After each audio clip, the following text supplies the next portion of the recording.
you. Why don't you shut up? Let's do it the No Stress Sports Talk Express on a celebration day. Welcome to LA, Myles Garrett. Plus, it's Monday, which means our third chair today on the show is Marcus Grant from NFL Network. Perfect day to have Marcus in here. Remember, he does the Blue Review with Bergie, so he'll talk Dodgers baseball too. What a day it's going to be. The DeMarco and Travis afternoon show. Your Monday afternoon right now. Yeah, baby. Yes, thank you, Les Snead. Go. The floor is yours. I've been waiting all day. Thank you, everybody. Christmas came early. Oh, my goodness. Myles Garrett is on his way. Give that man a cape. Change LA to Wakanda. It's on now, baby. Absolutely. Let's go. Pretty much. Yes. Pretty much. Yeah. I mean, it was one of those things that you saw, you double-checked, you triple-checked, you quad-checked it like, holy blank. They got Myles Garrett? Yep. Blank them picks. Yeah. Damn right. Blank them picks. Yeah, no. Absolutely. Take them all. Here's how excited I was when I heard it. And then Mark, it was this. I don't even care what they sent out. Right. No. You know what I mean? Like the first thing was wait, we got Myles Garrett. My first thought wasn't, well, what did we give up? It was, let's go. And it's not like this team can't function without first rounders. Clearly. They figured that out a long time ago. I think it's in the last 12 years, they've picked 3 times in the first round. And they picked Ty Simpson, they picked Verse, and they picked Goff. Yes. Those are their first round picks. They know what they're doing. But football is really year to year. You guys know this, right? You want to stack the deck as much as possible from year to year and kick the can down the road as much as possible. That's how you win in the National Football League. But I'm with you, man. Tim called me as I was working out. I thought he was messing with me. Yeah, that's not a cool joke. That's serious. Yeah, that's messing with people's emotions. So 1,400 feet on the VersaClimber. How was that? That's a lot of fun. On the VersaClimber. That's a lot of fun. I'm supposed to do like 1,500. Yeah. So I'm tired and I'm cranky. And then he called. I need 30 seconds. For what, man? Yeah. You didn't stop climbing when you took the call? I'm trying to get done. I want to get off this machine. I think you'd have fallen off the VersaClimber hearing that. I had to stop for a hot, take the thing. What do you want? I need 30 seconds. For what? Myles Garrett. Then I stopped. Crazy. Are you serious? Yes. Just wild. No, I'd gotten some texts from some friends from NFL Network folks, and the text I got was, I'm hearing that Myles could be traded today. And I was like, Myles who? Myles Garrett? Oh, really? So then I'm off doing some other things. I actually just Googled just to see if, is there really any truth to this, or is this just an internet rumor? And I actually had seen somebody aggregate a story that the Rams had really been interested, that they had been hitting up the Browns about this. I just sort of thought, this is like an internet thing, right? Yeah. This is some blogger who's just thinking out loud sort of thing. Literally 15 minutes later, I'm busy doing stuff. My phone is just blowing up, just buzzing. And I'm like, oh, I took a oh, wow, he really did get traded. He really got traded to the Rams. Oh, yeah. When you think about it, if you just kind of, you know the Rams aren't going to trade for a quarterback, right? Because they've got a quarterback. They're probably, for now, right. That you know that they're probably not going to make a move for a wide. You got Puka, you got Devontae. We knew A.J. Brown was headed to New England, so that probably was going to happen. If you just said, hey, come up with the most sensational player that you could possibly acquire, just kind of out of left field. Just give me your number one wish list. I don't know. Myles Garrett? Yeah, that's who they got. That's the guy they got. That's the guy that they got. And, I was looking at his numbers, and he plays, and Cleveland's defense was really freaking good. Really not good. Bad. They were like number 2 in the league all the way past November, into Christmas. So when you look at his snap counts in Cleveland, he plays about 80% of the time, right? Mm-hmm. He's going to play more here. Do you know how many times they actually had the lead in Cleveland? Like 9 times. I was going to say very few. Right. So you're playing the run most of the time. It's going to be the opposite here. You're going to spend the entire fourth quarter rushing the passer. For all that you talk about, I'm looking at it right now. 118 and a half career sacks in 123 games. Yes. You're talking about almost a sack per game for Myles Garrett. And this is a team that I think we came into this moment saying they got Trent McDuffie, which filled kind of the one need that they really had. So then they're like, well, let's just take a position where we're already strong and let's upgrade it. Let's make it better. Let's make it better. And with probably about the only way you could have made it better is getting a guy like Myles Garrett. I mean, they are all in for this year. Oh, yeah. That's the cool thing, like watching Jared Verse get better. And he's Rookie of the Year. The guy was ascending, right?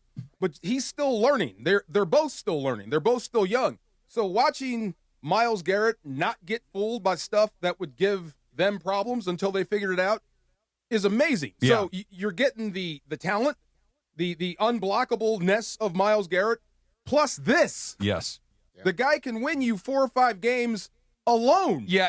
Plus an offense. It's just, there you go. And it makes the offense better. That what the Rams struggled with last year, and they didn't struggle with much, but one of the things that you could, when you were watching the games is, it felt like they were going to have to score 30-ish to win most of these games because you never were quite sure which version of the Rams defense was going to show up. Is it going to be that defense that could be, for times, kind of in the middle of the season, kind of carried them for a week here and there? Then towards the end, it's like Stafford's got to go get 35, or I don't know how this is going to end. The corners didn't hold up. The pass rush wasn't getting home regularly enough to really affect the opposing quarterback. So you go out, you fix the 2 corners because it's not just McDuffie. You go and get Watson as well. And then you put in the very best pass rusher in the league, a guy coming off a 23-sack season. Say that again. A guy, 23 sacks in a season. Michael Jordan. 23. 23 sacks in a season, a defensive player of the year. And then that's a career total for some guys. To your point, DeMarco, they're going to be playing from ahead a lot, which means he can pin his ears back and just go crazy. That's just go be who you are. This is why I'm wearing this today, because if anything gets this guy off the couch, it might be this. Come on back and play 40%. Just play every third down. You and Myles Garrett. Come on, come back and win a ring. Why not? But and he's great against the run. He's got long levers. He's Myles freaking Garrett. Yep. Unbelievable that they made this move. And really, this is danger for everyone else. And I mean this seriously. You're going to have to go back, call meetings, and talk about You're talking about Rams opponents. Rams opponents, especially your division. We're going to have to go back and talk about our draft strategy, free agent strategy, what we're trying to do this year. Everything changes now that Myles Garrett's standing over there. But it's happened. Here we are, June 1st. It's a lot harder to make those moves in June and July. You're past free agency. You're past the draft. It's hard to sort of make these adjustments. So this is pulling out the big ace, like right now, right here late in the hand is what you're doing. Well, let me tell you this. Here's an easy one. You know what you hear less of when Myles Garrett is on the field, regardless of who he plays for, Cleveland or here? You hear less from tight ends. Why? They have to stay in more. Yeah. They have to help. Even Trent Williams, like I was watching those videos about Caitlin Clark calling for help. Help. You have Trent Williams calling in help. I need help on this dude, so if you're going out, you're going to have to delay. That helps you. This is what I mean. It's a game plan changer because Myles Garrett is over there. And if Trent Williams needs help, everybody needs help. Everybody needs help. Yeah. So that's not just some guy out there. That's one of the best who have ever done it, and that he needs. So that, hey, I this is a lot. By I need more. His worst tape of the year was against Myles Garrett. He looked old against him. So I want to go back to something you said a second ago, DeMarco. You said, you stack the deck, that this is a league that is predicated on winning right now, that you got to go for it now. And we've seen them do this before. And this is one of the things that one of the reasons I hold the Rams in as high a regard as I do. That they're oddly conservative until they're wildly aggressive. You know what I mean? Like they're like, we're cool. That's called being calculated. Right. We're going for it now. Yes. And you think about the 3 times, and maybe it's even a little bit more than 3, but they saw Jared Goff and they moved up. I think they were 16th. They moved all the way to 1, and they emptied their draft bank to do it. Jared Goff's a good NFL quarterback. Jared Goff took them to a Super Bowl. It worked, okay? Next time they did it, they went and got Jalen Ramsey, 2 first-round draft picks. It worked. The next time they did it, Matthew Stafford, okay? We're going to go do it. It worked as best as anything can work. You win the Super Bowl. We've seen him do it with Von Miller. They win the Super Bowl. We saw him do it with OBJ. Now, the price for that was a little different, wasn't nearly as high. But when they decide to go, it usually hits. And that's what makes me so excited about this. Not just that Garrett's a Hall of Famer and a great player. We know that. But the aggressiveness and the willingness to risk a lot. I mean, a first-round – just kind of go through it. Jared Verse, a first-round pick in 27, a second-round pick in 28, a third-round pick in 29. That's a pretty good haul for the Cleveland Browns, and I don't give a damn. Don't you They're think that's, right there right now. Don't you think that's necessary in this market? To have a guy like that? No, to be that aggressive as a team. I think when you're close. You got one thing right. Yes. You got one big thing right. You got the coach, GM. It's working. The brain trust is there, and you're feeding it. But I think in this part of town or in this part of the world, you need to be that aggressive. You just can't afford to be lazy and sit on your football team. You constantly have to make it better with moves like this. Yeah, I'm with Travis, though. It is because you are close, right? And, I guess that begs the question. If they beat the Seahawks, because I think whoever won that NFC Championship game was going to win the Super Bowl. Felt like it. If they beat the Seahawks and they go on to beat the Patriots, do they make this move? Are they this aggressive? Well, question. Does the offseason roll out the same way besides the parade with the whole Puka thing? Probably. Puka might go harder for the Super Bowl. Then besides the parade, Yeah. talking about the second Lombardi, you're still right here, right now, getting ready for 2025 or 2026. Yeah. So I would say, I think you would make this move. Unless Jared Verse was your Super Bowl MVP. That's a very good point. And by the way, that's not out of the realm of possibility for a player that's good. But I think that when you are in a market like Los Angeles, when excellence is kind of mandatory. Demanded. If you want to be good here. But I think where you can get in trouble, at least what I was getting at, is if you take a big swing, if you are a middle-of-the-pack team and you think a thing like this is going to shoot you to the top, the Rams are already top of the pack, and they just went topper of the pack, right? They got a little further, a little higher. This isn't that the Angels going out and acquiring a guy that's a great player. It's like, you're still a million miles away from being a good team. This was already an excellent team that got better by being incredibly aggressive, and I love that. When you said Cleveland won this, let's wait and see what they do with those picks. No, I didn't say that. Because they get a haul back. Oh, they get a huge haul. But let's see what they do with those picks, because that's a team that takes gigantic swings just at the wrong pitches. But it's the wrong pitches and at the wrong times. Right. Sometimes you need to keep, I'm going to save my money, and now I'm going to go buy something really, really nice, and because I can do that last thing to go do it. The Browns need a million different things, and maybe this can be the thing to build them, but I just don't trust anybody in that building to make the right decision. I think the other part dangerous. I think the other part of good example, the Rams or any of these teams taking big swings is Les Snead has a track record. Yep. Has a track record. You look at the Dodgers. Andrew Friedman has a track record of success. Oh, yeah. So that when those teams take big swings, the fan base has a reason to believe that this is going to work out, because it's worked out before. And so, hey, you know what? Every once in a while, maybe it doesn't. But when you have that long track record of showing wins, it's a lot easier to believe it's going to work out. On them. Keep the pressure on the NFC West. Absolutely. Sam Darnold's probably not going to sleep great tonight. Think about it. Shanahan. Yeah. They're all like, oh, my God, he's over here now. What was your plan before? And we'll talk about the other guys on that defense, too, who just got a lot better, just much like the jersey you're wearing right now. I play next to 99. Oh, am I wearing an Aaron Donald jersey? It changes dramatically. All right. The Freeway Series is coming up. Join Greg Bergman at Clearman's Galley in San Gabriel for a Blue Review watch party this Sunday, June 7th, 1 p.m. as the Boys in Blue take on the Angels. Our friends from Milagro Tequila will be pouring their signature freshest margarita straight from the Margarita Mobile. Sunday, June 7th at Clearman's Galley. See you there. A Margarita Mobile. Can I buy one of those? You should buy or one. the margarita. You're a movie fan, right? You guys are? Sure. Yep. Fast Times at Ridgemont High? Mm-hmm. Remember that high school scene with Jefferson? Of course. If Jefferson had turned pro, he'd be Myles Garrett. Annihilated by Jefferson. Destroyed by Jefferson. Yeah. I feel like they should have double-teamed Jefferson. He was in there by himself the entire time. He lines up everywhere. I guess so. I missed And he jumps over. My old man's a television repairman. He can fix it. He can fix it. He can fix it. Marcus Grant is here on a Monday. We're going to do a little first pitch coming up next. Get a little Dodgers in there and then right back to it. Myles Garrett is a Ram, and how much better does everybody else get when he walks in the building? It's coming up next. It's DeMarco and Trav, ESPN LA. And the Monday Bombshell. Myles Garrett is heading from Cleveland to L.A. Adam Schefter and Ian Rappaport reporting the news that the best defensive player in the NFL is becoming a Ram. We are talking about it all day long on your home of the Rams, ESPN L.A. Breaking news on 710 ESPN is powered by Valvoline Instant Oil Change, home of the 15-minute drive-through oil change. Visit SoCalOilChange.com for coupons and locations. Waba Grill is an LA original, so we've got to keep it real. Real fresh with our Asian-inspired menu that's grilled to order every time. Real quality with our marinated proteins like hormone-free chicken, ribeye steak, wild-caught salmon, and shrimp. Head to Waba Grill for $5 happy hour, weekdays after 3 p.m., and try our new Chili Crisp dumplings, paired with a premium or beverage drink, like our delicious Thai tea, both for only $5. Only at Waba Grill. It's for you.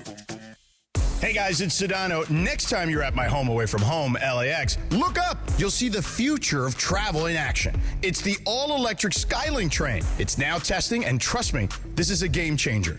What does it take to build a champion? It takes round-the-clock preparation. And soon, Skylink will connect you to the airport terminals, the new rental car center, and LA Metro. From practice to prime time, the LAX Skylink. Fast, free, and built for LA.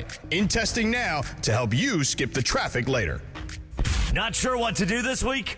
The answer is always Cosm. Here's your Cosm calendar for the week of June 1st. Check this out. The NBA Finals start this week, and you can be courtside Wednesday and Friday and witness every dunk, three-pointer, and buzzer beater in the Cosm Dome. The Cosm Dome is a gigantic 87-foot wraparound LED display that drops you right in the middle of the game. Go to Cosm.com to secure your seats right now. And while you're locking in your tickets for NBA action, don't forget to get your tickets for Harry Potter and the Sorcerer's Stone in shared reality. Rediscover the enchanting world of Harry Potter as Cosm presents this family-friendly classic during the 25th anniversary of the film's release. Cosm has delicious appetizers, entrees, and dessert options in addition to all your favorite cocktails and beers. Available in both the Dome and the Hall. Don't forget to check out a breathtaking 360-degree look at the city on the Cosm deck.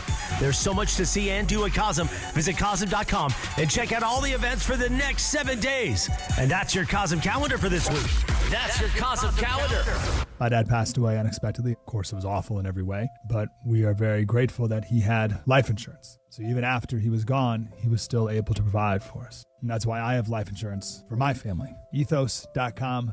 They make it fast and easy to get covered. It's 100% online. You get a quote in seconds, and you can apply in minutes. You get covered the same day. Get your free quote at ethos.com/game.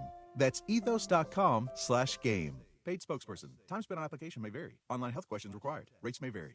Less than 4 in 10 kids aged 6 through 12 are playing sports regularly. 4 in 10 kids? Let it sink in. Just 4 in 10 kids. ESPN is building a nationwide coalition powered by Disney called Take Back Sports, with the purpose of training more coaches, expanding access, and creating community-driven sports programming that puts kids and fun first. We're working on that story. We hope you'll join us. Visit takebacksports.org to learn more. And here we go, Monday afternoon in the Southland. You're driving home with the DeMarco and Travis Afternoon Show on the day Myles Garrett becomes an LA Ram. Once again, back to DeMarco and Travis on your home of Rams football, ESPN LA. What's the worst they could do to a player? Got me lost in. All right, we'll get to Greg coming up in just a little bit. But DeMarco, let's kind of jump in right here. Can I say something? I'm going to miss Jared. Yeah, I am going to miss Jared Verse. I've got nothing bad to say about him whatsoever. Sure. Like we said during Crosstalk, I think he has a chance to be great. Mm-hmm. He really does. That's just one more hurdle for him to cross. I thought him working out with Aaron Donald was huge. Now, continue with that. Learn from the best. Learn how to be one of the elite guys, and you'll get there. But would you rather have the guy that has a chance to turn into Myles Garrett, or would you rather have Myles Garrett? Yeah, it's no not hard complicated feelings to me. Right. Like, I think I talked about this on my podcast this morning. We were talking about the trade. The difference between very, very good and great is pretty big. Yeah. And Jared Verse is very, very good. Well, and there's a difference between great and special. Right, yeah. right. And Myles Garrett, whatever the peak of the pyramid is, that's where he is. He is at the absolute. Now, can Verse get there?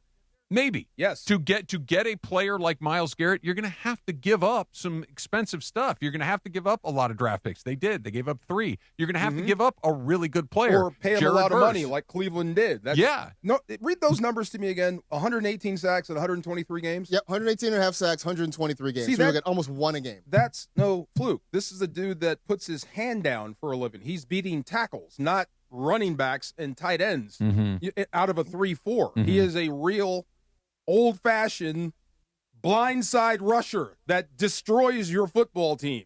Now you actually have an offense to back it up. This is exactly what you should want if you're Myles Garrett. Brings me right to my next question. How much longer is he going to be Myles Garrett? He's 30 years old. He turns 31 in December.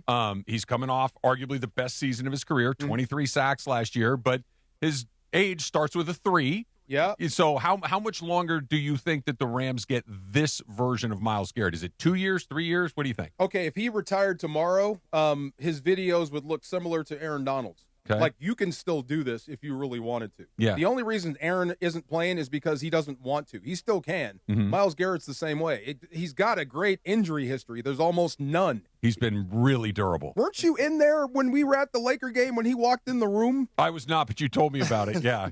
He's a different human. He's a real-life Avenger. Yes. That's what he is. He is an actual Avenger. Yes. He's one of those dudes like Aaron that takes care of himself. So is the window 5 years? Wouldn't be surprised. I mean, he takes care of himself, and also he's now on a team where there is support. Where even in Cleveland, even on those bad teams, Myles Garrett, when I watch it, he just looked like one of those guys who, whenever he wanted to, he's like, I'm going to get to the quarterback now, and it would happen. But now, like, he doesn't have to carry it all by himself, right? He doesn't have to. He can be, but he doesn't have to be. And I think that, more than anything else, prolongs your career a couple more years. I think Myles is going to the Hall of Fame. Oh, yes. Yes. First ballot, yes. Yes. Maybe if you get job done and he wins the Super Bowl and he says that's it, because that's probably what he was hoping for in Cleveland, trying to make that team a winner, and it's never going to happen. I could see that happening, but as far as athletically, he's like LeBron AD. He's got as long as he wants. Good. Even when he slows down, he'll slow down to be very, very freaking good. Yeah, that's the thing about guys like that. Calais Campbell's still balling. Right. The drop off, to use the phrase, it's not really a drop off. It's more of a very soft plateau that starts to maybe subtly decline. He's coming back. It's coming back to being a regular person, like a regular really good player. Right. You got some of the, I guess, the downside of Von Miller. How did that end for you? With a Super Bowl, with a lot of help. Same thing, but Myles Garrett is still in his prime. So you mentioned a lot of help, and I think that's, Marcus, you mentioned it too. I think one of the things that I'm excited about, because the list is very long about things to be excited about with things like this, is I'm going to make a comparison to Matthew Stafford here. Matthew Stafford was stuck on a team that didn't know what they were doing. Matthew Stafford was stuck on a team that once in a while they'd kind of catch lightning in a bottle and they might make the playoffs. Recovering from Matt Millen. Right. And you're looking at it saying, man, what would it look like if that guy was ever on a good team? What if you surrounded Matthew Stafford with a really good coach, really good players, and just an organization that functioned correctly? What would that – well, we got an answer to what that looks like. You got an MVP, you got a Super Bowl title, you've got a guy that's been one of the best in the business from the moment he's gotten here. Can we not say exactly the same thing about Myles Garrett? Put him around other really good players, put him around really good coaches, put him on an organization that functions like it's supposed to, that makes good decisions, that surrounds people with the staff that they need, that isn't a perennial tire fire the way that the Browns have been for more or less his entire time there. Maybe once in a while they'll make the playoffs, but you look at Garrett, and it's the same thing I thought of with Stafford. What would that guy do if you put him on a team that knew what they were doing? We're about to find out. Go bonkers. In a city where he wants to be anyway. Yeah. Yeah, this is where he shows up in the offseason. It just happens before the playoffs every single year. But he's going to go completely off the wall. He really is. This is super, super exciting. And the thing you mentioned was about leadership and what does this do for everyone else around them? It raises all boats. Rising tide raises all boats. The one thing I did not know was who was going to be the vocal leader of the football team. And it did kind of show up towards the end of the year. Like when this defense had their problems with the malaise for a minute. They would just kind of go stagnant for a while. Somebody in that room that's not a coach needs to stand up and say something. And sometimes it would happen, sometimes it did not. When Aaron was here, damn sure it happened. You know what I mean? Yep. So I did wonder going into this year, which guy was going to step up and be that leadership, take the leadership mantle. Well, that's been answered. The guy's walking in the room. You know what I mean? Yeah. Myles Garrett, besides playing great football, and I remember him, there was a time when he had like a sack to end a series 4 straight times, and Cleveland still lost. Yeah. Do you know how demoralizing what that he would just be? said right there? That's exactly what I'm talking about. If he does that, the Rams we're laughing in the fourth quarter. So imagine like how he's going to be a wrap here when he's got a team that actually scores. That leadership void will be taken care of. Your on-field ability just went through the roof. Yeah, like I said, I'm super geeked. I hope this is a real thing. Like the trade has been executed, right? This ain't going to go back. This ain't the Lakers. This isn't Dalton Connect. This ain't a Max Crosby thing, right? Right, he's not going back, right? Okay. No, because the Rams actually want Garrett. Okay, and Crosby, good. I think Just the making Ravens sure. have changed their Wait, mind. hang on. Yeah. Marcus, do you just feel like this is getting ready to just explode? For Garrett specifically, like for what it does to the Rams, I think we're all kind of, but I'm just really excited to see what Myles Garrett in a positive, working, functioning environment might be able to achieve. Absolutely. I mean, because you look at what he did in Cleveland. We talk about it being just a raging tire fire of an organization, and he still went out and put up 23 sacks, right? And at some point, if you're Myles Garrett, you're doing that just for you, right? It's for your own personal edification. Now, you were doing it in search of something larger, in search of an opportunity to get to where you've never been, to get to a Super Bowl. So taking that superhero mentality and then putting it towards something bigger and better, I mean, 23 sacks again? Is that ridiculous? What you're trying to get to? Are you talking like 30 sacks? I'm not putting a number on it. I'm saying that what I'm saying is he's being put in a situation that he's never had before. They're going to play with. I got another one for you. They're going to play with the lead a lot. He's going to have very good coaching. He's going to have very good teammates. Here's the other thing, and I learned this one from you. He's going to be inside for half the season. He doesn't have to play outside anymore. This is true. He doesn't have to go to Cincinnati. He doesn't have to go to Baltimore. He doesn't have to go to Pittsburgh. He gets to play 10 games in Arizona, Los Angeles, San Francisco. I mean, these are fast tracks that he gets to play in where weather is either never a factor or rarely a factor. Let me give you a name. Now, he flamed out because of off-the-field stuff.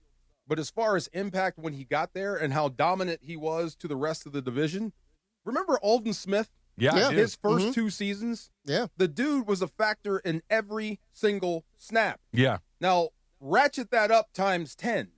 That's what you have coming off the edge now. And the cool thing is, he actually moves and travels. He can pick on the weak, just like AD. Yeah. Yeah, if you got a bad right tackle, you're going to see 95. If you got a bad left tackle, you're definitely going to see 95. So you're talking about what it means for a guy like Myles Garrett to come to a good organization. And the name that sort of popped into my head, different sport, but Shohei Ohtani. Oh. Right? A guy who was a star putting up numbers for a team that was never going to go anywhere. Going nowhere. Comes to the Dodgers. Year 1, he goes 50-50 on a side quest. Bing, bing, right? bing. Just because, like, hey, I'm bored. I need something to occupy my mind. I'm going to steal 50 bases and hit 50 home runs. Helps the Dodgers win a World Series. Has continued to be great and mind-boggling ever since then because he's in an organization that knows what it wants to do, that knows how to accomplish that, surrounded and surrounds by him like-minded people. with people who can also get him to that ultimate goal. That's kind of what Myles Garrett's heading to right now. I absolutely love that. I absolutely get out of the nincompoopery of Anaheim and be surrounded by people that know what they're doing, that want to go win the World Series, that know how to put together winning formulas, that know where to put people in positions to succeed, and not just right. And the Angels and the Browns are, I don't know, sort of teams. Like you've had Mike Trout and Shohei Ohtani forever. You never got anything done. They've had Myles Garrett forever. They've never gotten anything done. Now, all of a sudden, Dodgers, Rams, here we go, off to the races. I just got one difference between Cleveland and the Angels. I think Cleveland thinks they're doing the right thing. They just miss. I don't think it get dangerous. There's much. I put it to you this way. I agree with you. You know what I mean? I think the Angels think they're on the right track too. Oh, okay. All right. Their general manager, their owner said winning isn't a top priority. I don't think they want to win. I think top 5. Cleveland is trying. They're just messing it up. they're just bad. When they had the worst record in baseball and had just lost by a Dodgers like the correct collective score of like 31-3, their general manager said, "We're on the right track." I mean, it's like, okay, I don't know what to tell you, brother. You're on the track. The voice of the Rams, JB Long, is going to be coming up in just a little bit. And remind you that summer is calling at SeaWorld San Diego. Join the morning show on Friday at SeaWorld from 7 to 10 a.m. Take the plunge into the brand new Shark Encounter, now open, where jaw-dropping shark species await. And yes, you can even learn to feed the sharks with a trainer. Plus, you can see the new Dolphin Adventure show and the Ocean of Dreams drone show that very same evening. Join Cappy, Morales, and Bergman this Friday at SeaWorld. The voice of the Rams, none other than JB Long, coming up next. Hey, Rams fans, another reason to be excited besides Myles Garrett being there. The Rams are heading to Australia, and Myles is coming with us. Make sure you're there. They're going to take on the Niners down in Melbourne, and I'm telling you, if you ever thought about doing something big, as a Rams fan, this is your opportunity. Do not miss this. True fan travel is the way to go. They have put together an incredible package, an incredible Rams experience down under. Super excited to be a part of it myself. The trip will have it all. We're talking about premium hotels, official game tickets, exclusive events, parties, sightseeing, all handled for you. Just come and kick it. It's going to be fun. It's like I said, your chance to be the VIP. And listen, I've been around the NFL a long time, and moments like this do not happen very often. The first ever NFL game in Australia, the kind of thing you're going to remember for the rest of your life. We're talking September 11th, 2026, Melbourne Cricket Ground, one of the most iconic stadiums in the world. Google that. It's awesome. Join the Rams in Australia. Spots are limited, and once it fills up, it is gone. This is not just another road trip. This is history. Secure your spot right now at truefantravel.com. That's truefantravel.com, and get ready to make history. Trust me, this is one of those you had to be there a moment, so be there.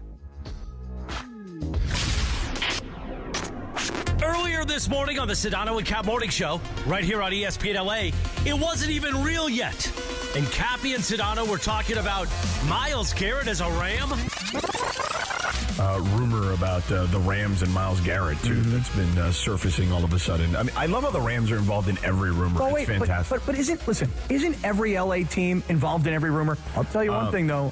When you think about Myles Garrett, the rumors began, George, last basketball season when Myles Garrett showed up in the ESPN LA suite. Yeah. People started circulating it around. Oh, my God, Myles Garrett's in the ESPN LA suite. You know that ESPN LA is a business partner of the LA Rams. What's he doing here exactly? And that's They're where also these a business rumors started. partner of the Cleveland Browns. So. Did Cappy speak it into fruition? Myles Garrett is now a Ram, and the Sedano and Cap Morning Show is reacting tomorrow morning at 7 a.m. on your home of Rams football, ESPN LA. Hey, guys, if you're heading into summer without a medical emergency kit, you're taking a risk most people don't think about until it's too late. Summer colds linger and can turn into sinus infections that could last for weeks. Getting sick right before vacation can derail everything. And when you're traveling, finding a doctor and a pharmacy can be really stressful. That's why I ordered a medical emergency kit. It's like having an urgent care and a pharmacy right at home. It includes essential prescriptions like amoxicillin and generic Z-Packs to treat wide ranges of common and serious illnesses. So if you wake up sick, at home or on the road, you already have what you need. No waiting for your doctor, no hours at urgent care, no pharmacy lines, no copays. You just match your symptoms to the right prescription in your guidebook, or you call the telemedicine doctor standing by. Start on your bed sooner and feel better faster. Every home needs at least one medical emergency kit. Order yours online in minutes, and it's shipped to your door. Save $45 with our promo code 710 at urgentcarekit.com/710. Promo code is 710 at urgentcarekit.com/710. This is the story of the one. As a maintenance engineer at a beverage manufacturing plant, he starts his day knowing every line is ready to run because Grainger delivers the industrial-grade products he needs to keep mixers, conveyors, and packaging equipment moving. With Grainger's vast selection of bearings, belts, and motors, he keeps operations running smoothly, so nothing grinds to a halt. Call 1-800-GRAINGER, click Grainger.com, or just stop by. Grainger, for the ones who get it done. If Twisted Tea Hard Iced Tea was your best friend, it would be the kind of friend that starts an impromptu dance party in the supermarket aisle that turns into an all-day pool party rager at your place, and you don't even own a pool. Twisted Tea Hard Iced Tea turns any day into a legendary adventure. It's smooth and refreshing real iced tea with just the right kick of alcohol. Twisted Tea Hard Iced Tea. Keep it twisted. Twisted Tea Brewing Company, Cincinnati, Ohio. Please drink responsibly. And here we go, Monday afternoon in the Southland. You're driving home with the DeMarco and Travis Afternoon Show on the day Myles Garrett becomes an LA Ram. Once again, back to DeMarco and Travis on your home of Rams football, ESPN LA. All right, we're working to track down JB. Should be joining us here in just a little bit. A lighter version of Reggie White. Garrett? Yeah. Kind of a Bruce Smith type. Yeah. What Jadeveon Clowney should have been. Trying to think. How else can I describe him? Feel free to tell me that I'm crazy. Isn't Myles Garrett better than Bruce Smith? Not yet. Not yet? No, not yet. Yeah. Close? Bruce Smith was different. Okay, no, Myles Garrett was close. I know who Bruce Smith is. Saw Bruce Smith. Again, Bruce Smith was on a much better team for a very long time. That's a perfect example of what's about to happen with Myles Garrett. Yes. What's about to happen is we're going to get to hear this man call that man's name quite a few times, I think, in this upcoming season. The voice of the Rams, JB Long, joining us to talk about the big Myles Garrett acquisition. How you feeling, JB? Travis and Marco, it feels more like January than June. I love it. Thanks for having me. Oh, my God. Hey, how was Korea, big fella? Oh, it was incredible. I was so happy to be there. For those who don't know, my wife is half Korean, and her mother lives over there, so we had 3 generations of the family, including a wedding over there the past week. The jet lag is real. So are the calories that come from Korean barbecue, and I regret none of it. Good. I hope you're 25 pounds heavier. Now, when did you start hearing the news about Myles Garrett possibly heading this way? My on-the-air radio answer is as soon as the news broke on social media today.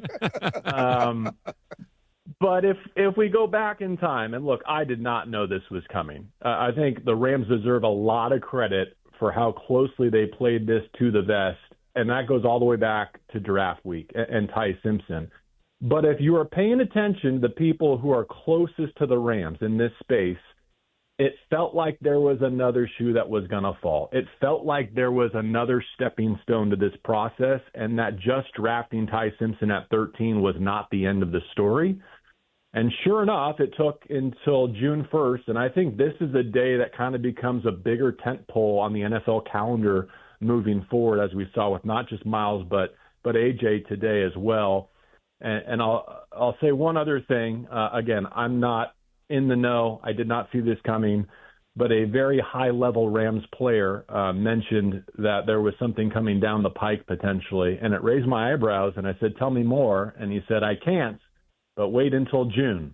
And sure enough, here we are, and I get what he was putting down now, and I'm very happy, as I'm sure all Rams fans are, though I will dearly miss Jared Verse. I don't think you can overstate how much he was exactly what the Rams needed and had to have, coming off of Aaron Donald's retirement.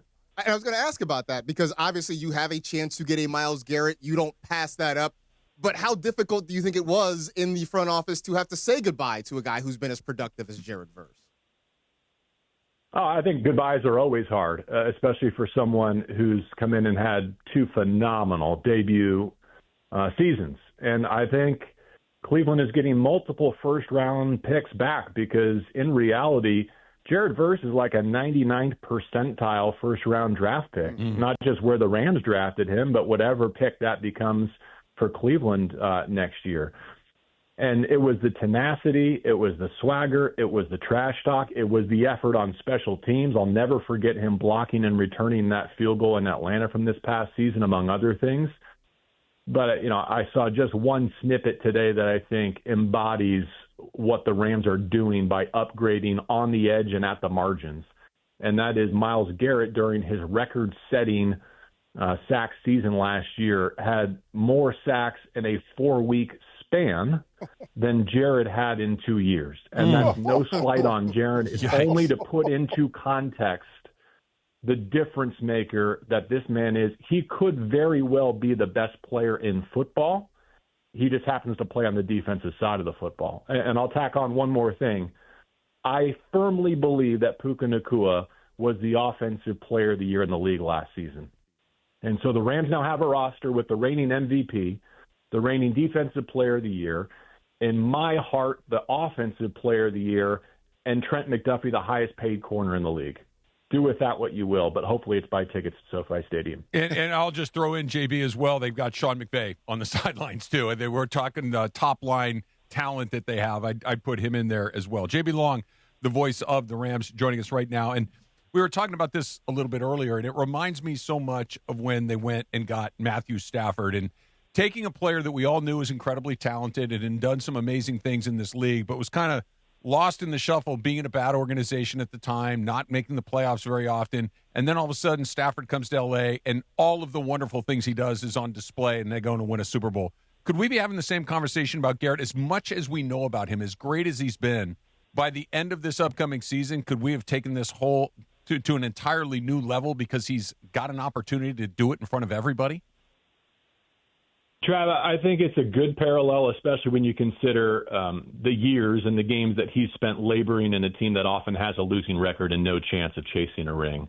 But the parallel I draw to that Super Bowl season is not Stafford, but it's Stafford's defense. Because as good as Stafford was, and Cooper Kupp and so many others, what defined that team when it was championship time was Aaron Donald and Von Miller and Jalen Ramsey. And I think what they've cobbled together on defense looks a lot like that triumvirate. I mean, I'm not sure you could get any closer because I think Kobe Turner is special on the interior. You now have a future Hall of Famer and a reigning defensive player of the year on the edge, and you have a corner, and Watson too, but you have a revamped secondary that can play stickier coverage, that can force one more pat on the football for a quarterback in the pocket.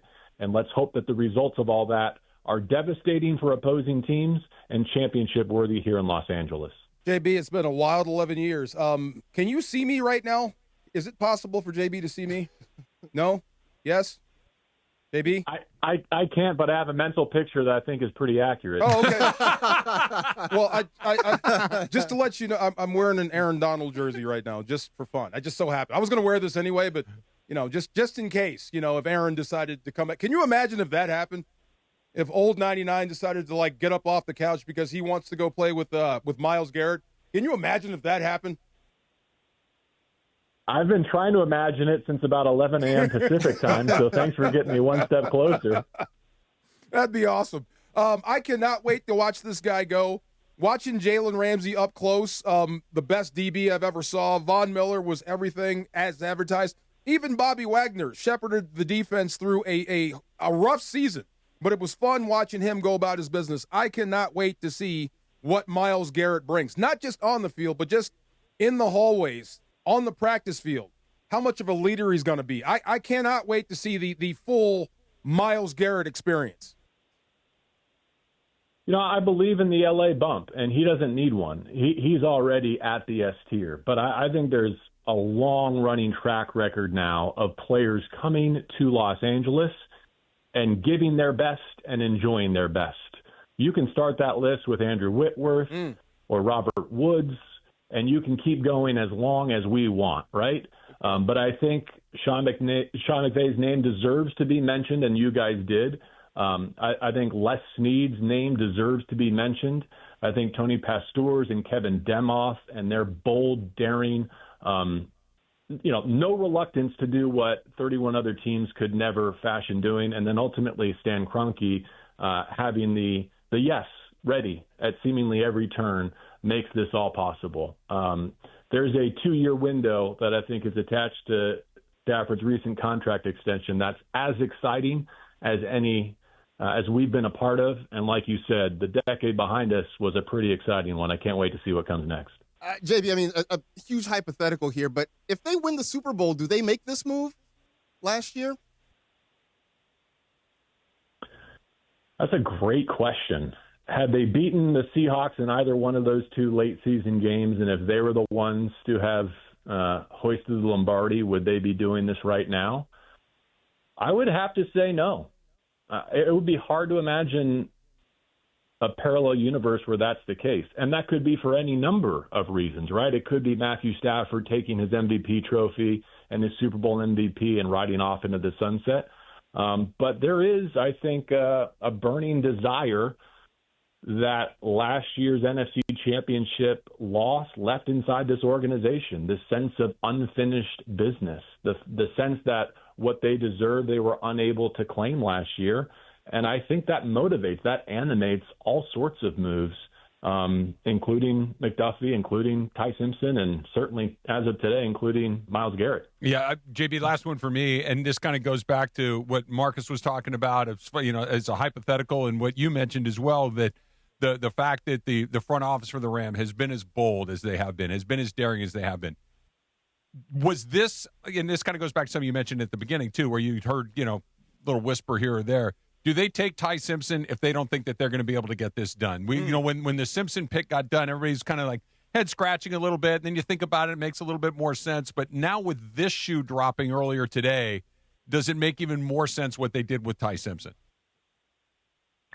So with this answer, I'm not speaking for the organization or from any standpoint of knowledge. I'm playing the hypothetical, Sure. and I would say no. I think this was part of the vision, part of the plan that they executed only in retrospect to perfection. And I think part of it, too, is fortifying, backstopping Matthew Stafford with a QB2 who can keep them on track if something were to happen. Hopefully not long term, but if there were a week or a month where you needed a winning quarterback to come in and fill those shoes to make sure that your championship season didn't go awry because of an injury to your 38-year-old quarterback. Now, I think Ty Simpson is not only part of the future, I think he's part of the present, a part of the present that hopefully we don't have to see until 2029 or beyond. But nonetheless, I think if he does his part and he is who the Rams think he is, will play a meaningful role, hopefully just one that doesn't involve stats on Sunday. Well, we know who you are, and we love you. So we owe you some soju. Jimmy, always great to hear your invitation. Yeah, I'm going to hold him to it. You know where to find him, and he's going to bring it to you. It's going to happen for sure. Jimmy, thanks as always. Look forward to talking to you again, and it's a good day to be a Rams fan. Let's go. Have a great rest of your show, and preseason football has never looked so enticing. Cannot wait. Dang right. Darn right. Thanks, Jimmy. Thank you, sir. All right. I'm fired up all over again. Yeah, I keep waiting for it's like, no, the more I think about it, the more hyped I get about it. This is not just a good player.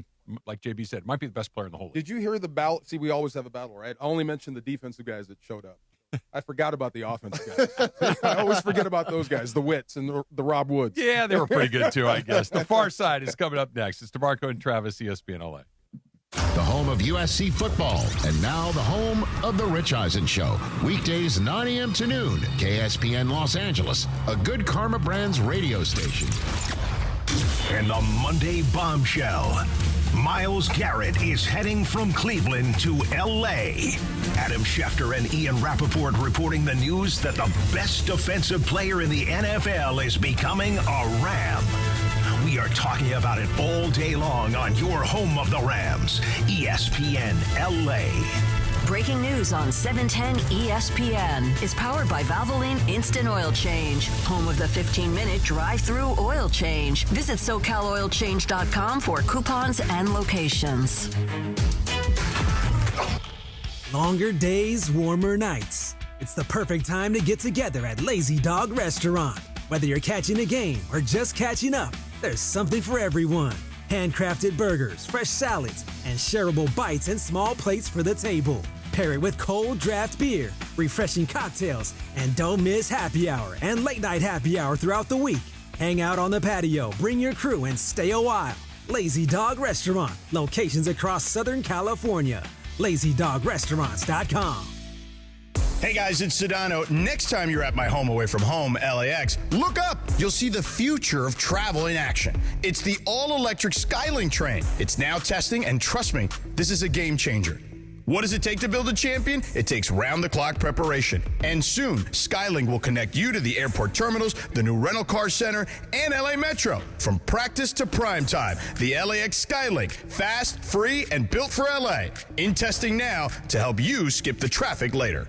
Harry Douglas here to help you get in on the sweet life with Cotton Candy 5-Hour Energy. It's that classic throwback cotton candy flavor, but with zero sugar and a 5-hour energy boost. I keep these with me so I can tackle that sweet tooth with a tasty caffeine kick and no guilty sugary aftermath. Bring on the sweetness with Cotton Candy 5-Hour Energy Shots. Cotton Candy 5-Hour Energy. Available online at 5hourenergy.com or Amazon.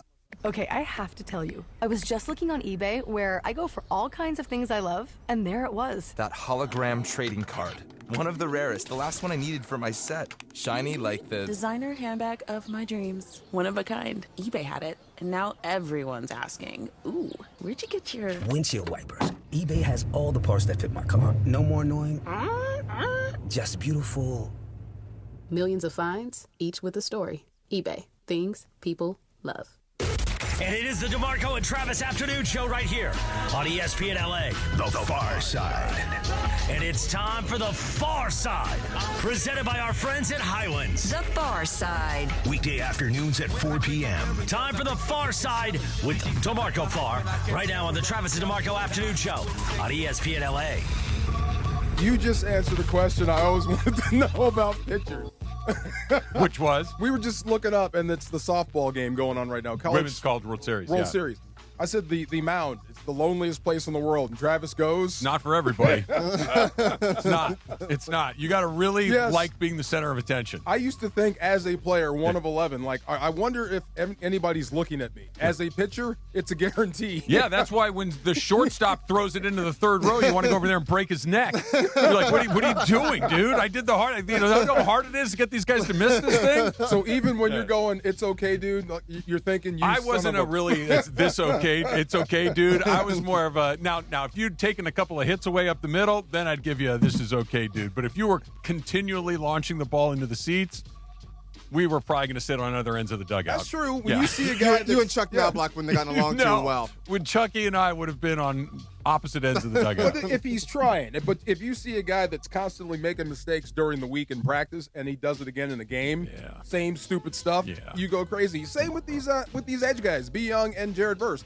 Same thing. I mean, you're too old to be, caught out of position on a delay or screen or whatever. Yeah. It frustrates you. But when you go to people like Myles Garrett, it never happens. It never happens to the special types player. So it's not just his ability, it's also his IQ. This weekend was awesome. I had to drive out to Arcadia. Or out that way. Oh, my God. Etiwanda High School? Okay. Is that ringing a bell? No, Etiwanda's not near Arcadia. I think I passed through Arcadia. Okay. It's at Arcadia. Yeah. Okay. It was way out there. Etiwanda is far from Arcadia. Where's Etiwanda? What city is that in? Isn't that like in the IE? That was my assumption, yeah. Okay, because I put in the wrong address. Oh, God, I messed myself up. Did you go through Arcadia to get to the IE? No, not Arcadia. I was like, is it 210, bro? But so I put in the wrong address to begin with, so I got everybody up at 6 a.m. We have this camp out in Etiwanda. So I got my daughter. Oh, it's in Rancho Cucamonga. Sorry. Okay, Rancho Cucamonga. So I got everybody up, but I put in the wrong address. We went towards the Rams facility that way to like Tarzana. In the valley. Right. So I'm driving through and I'm like, to get to Rancho Cucamonga? Well, to the address that's on the GPS. Now I know how you went through Arcadia. Right. Because you went from where you live to the valley and then you had to shoot across. Right. Yeah, now that's I get exactly it. how I got there. But I got there. We got there on time, and the Rams run a spectacular camp. There had to be 200 kids. Oh, awesome. So 8 groups of whatever it was, and they moved. It was like a training camp practice for kids. It was awesome. It was boys and girls. My daughter was the only girl in her group. Okay. And I got to watch from the stands. That's fun. Usually I'm down with her coaching and all this, and it brings stress, It does. I got to sit there and watch in video, and I had the umbrella. It was the most awesome thing in the world. It really did. I felt like, what was her name from UCLA? Her brother scored 30. She won a national championship. Jaquez. Oh, yeah. Remember I said I want that moment? Yeah. I had that moment. That's I was great. in the stands. It was awesome. I was watching. I was just video. I was clapping. Where'd he go? Good job. Good job. Good job. It was so cool. But I need to really upgrade my parent spectating gear. Oh, I can help you with that. Okay. I know. That's why I'm asking. Yeah. So luckily I had the old Tommy Bahama beach umbrella. The one that you have to stab in the ground. Yeah. So I only took half of it. Okay. Right? And held it. Okay. And so there's wind. That's a good hack. But there's wind. Yeah. Right. Yeah. But the sun. You can usually kind of jimmy it in so it's like I stuck tried. and it couldn't find Not it. happening. Okay. People behind me. It's a big thing. Number one thing you need, backpack cooler. Okay. Backpack cooler. An insulated cooler that's got plastic on the inside that will keep your ice so you can have cold drinks. I think and I got snacks. one. Okay. You know what I do need? I need the one that turns the bleacher seats that has back support. I've got you. What do you call those? I know exactly. I Just don't like know. they're stadium seats, Yeah, aren't they? yeah. They're called stadium I seats. have one and I will bring it to you. Okay, no, I need 3. I only got one. You need to go well, buy give me two. one. Yeah. Give me one. I did see one that had a seat with an umbrella attachment. Oh, I don't have that. I've seen those. Wow. I like that. That was gangster. You need to deploy the hook underneath the seat so you can lean back and you don't go ass over tea kettle. Need to do that too. Yeah, make sure you deploy the hook underneath. Okay, and DeAndre, so we're way out there, right? So there was a bunch of parents, but there was one Cool Breeze dad that had it all worked out. Like, he's a pro. Showed up with the trailer, the little pole thing. Like the wagon? Yes, but Yeah. it's automated, so he's just pushing a button. It's it's trailer just behind following him. Right. Yeah. And we had umbrellas. He had a tarp. Oh, did he bring an Easy Up? He brought an Easy Up. He brought his own chairs. He was kicking it the entire practice. This is not his first kid. At all. Yeah. I want to be like him. No. Yeah. That's what I want to do. No, that's good stuff. So here's what you can do. Okay. If you bring a properly stocked backpack cooler, whatever, insulated bag, they will invite you into the Easy Up, and then everybody wins. An offering. Yes. Walk over. Yeah. I got cold. You got cold waters or Cokes or Gatorades or whatever you want in there. If you want something else in there, go ahead and throw that in there. Okay. Yeah. Well, I'm new to this. Being a spectator, usually I'm either playing or coaching. Yeah. Now I get to be a spectator, and like I said, I'm coming to you, so I'll be sending you pictures. You're gonna run into one of two types of parents. You're gonna run into the one that I like this guy. You're gonna be able to talk about whatever's happening on the field. You guys kind of see it the same way. You will like the same things and dislike the same things. The other group of people are the people that have no idea what they're looking at, and they will drive you bananas. They were behind me. They were talking about something else as this. Yeah, it would be like, they just don't know, and they're not doing it maliciously, but it's just like they just don't know, and all they're doing is offering just patently bad opinions. Yeah. And you have to make a decision like, do I engage with this or do I just walk away? And I always choose to walk away. The kid behind me had a one-hander, and he missed it because he was talking. Yeah. See? Eyes, Which field. is why, like, my friends who have been in that position, they tend to sit separate from everybody else. They'll go sit off to the side where they can still That's see gonna be me. and not have to engage with other Off parents. to the side, me. Yes, I need all this. I selectively remove myself from large groups in those situations. It's the right decision. ESPN's Mina Kimes is going to join us coming up next. We'll get her opinion on the big Myles Garrett trade. Myles Garrett coming to L.A. That's coming up next. Marcus is here on a Monday. It's DeMarco and Travis, ESPN LA. Rams fans, D-Far here. The Rams are making history in 2026, heading to Melbourne, Australia to face the Niners. You can be there. I've teamed up with True Fan Travel to hook you up with the ultimate fan experience. Game tickets, hotels, exclusive events, even a chance to meet me all in one package. This isn't just a trip, it's a once-in-a-lifetime experience. Spots are limited. Don't wait. Visit TrueFanTravel.com right now and secure your spot. That's TrueFanTravel.com. See you there. This World Cup season, the ultimate watch party experience is at Mercado Gonzalez in Costa Mesa. Catch every Mexico and USA match live, surrounded by non-stop game day energy, passionate fans, drink specials, surprise giveaways, and all the flavors that make every match unforgettable. Grab fire-grilled asada tacos, slow-braised quesadilla, fresh ceviches, warm churros, and more. Join us for every Mexico and USA match at Mercado Gonzalez in Costa Mesa, where every match tastes better.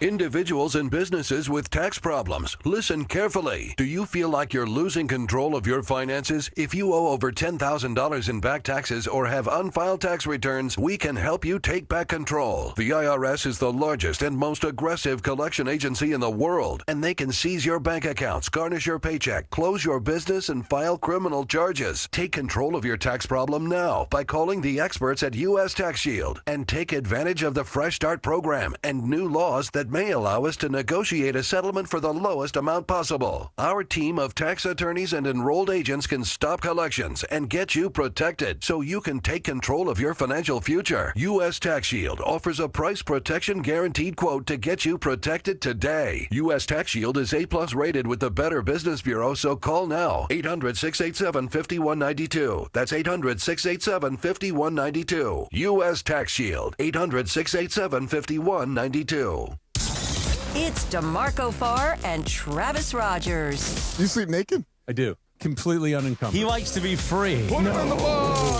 Afternoons with DeMarco and Travis rolls on. So if you and I are on the road and we get caught in the same motel and we got to share a room, Yeah. you can't sleep unless you're naked. I would prefer to be unencumbered. Back to the guys.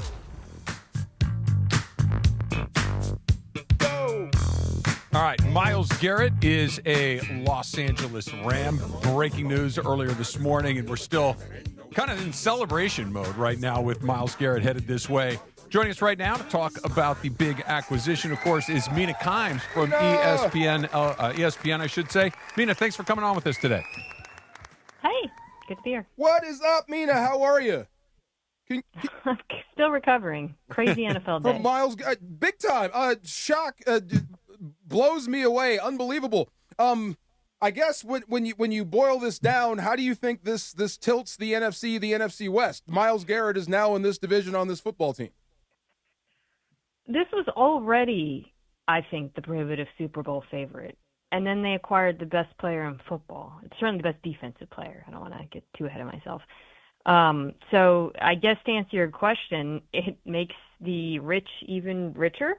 I mean, it's truly stunning when you think about how good the Rams already are, how close they came to the Super Bowl, and what he does for the defense, what the totality of the moves that the team has done on defense, right? Addressing their biggest issue last year, which was pass defense aggressively with the trade for McDuffie, acquisition of Watson. And then now with Garrett, the Rams pass rush was already a strength, and the four-man rush was good. And, I think nobody would have blamed them for sitting pat, even though there were some questions about whether they might draft another pass rusher. But, as good as Jared Verse is, and we can talk about him and his loss, Garrett's better than everyone. I mean, I'm a vote. It was just, I cannot stress.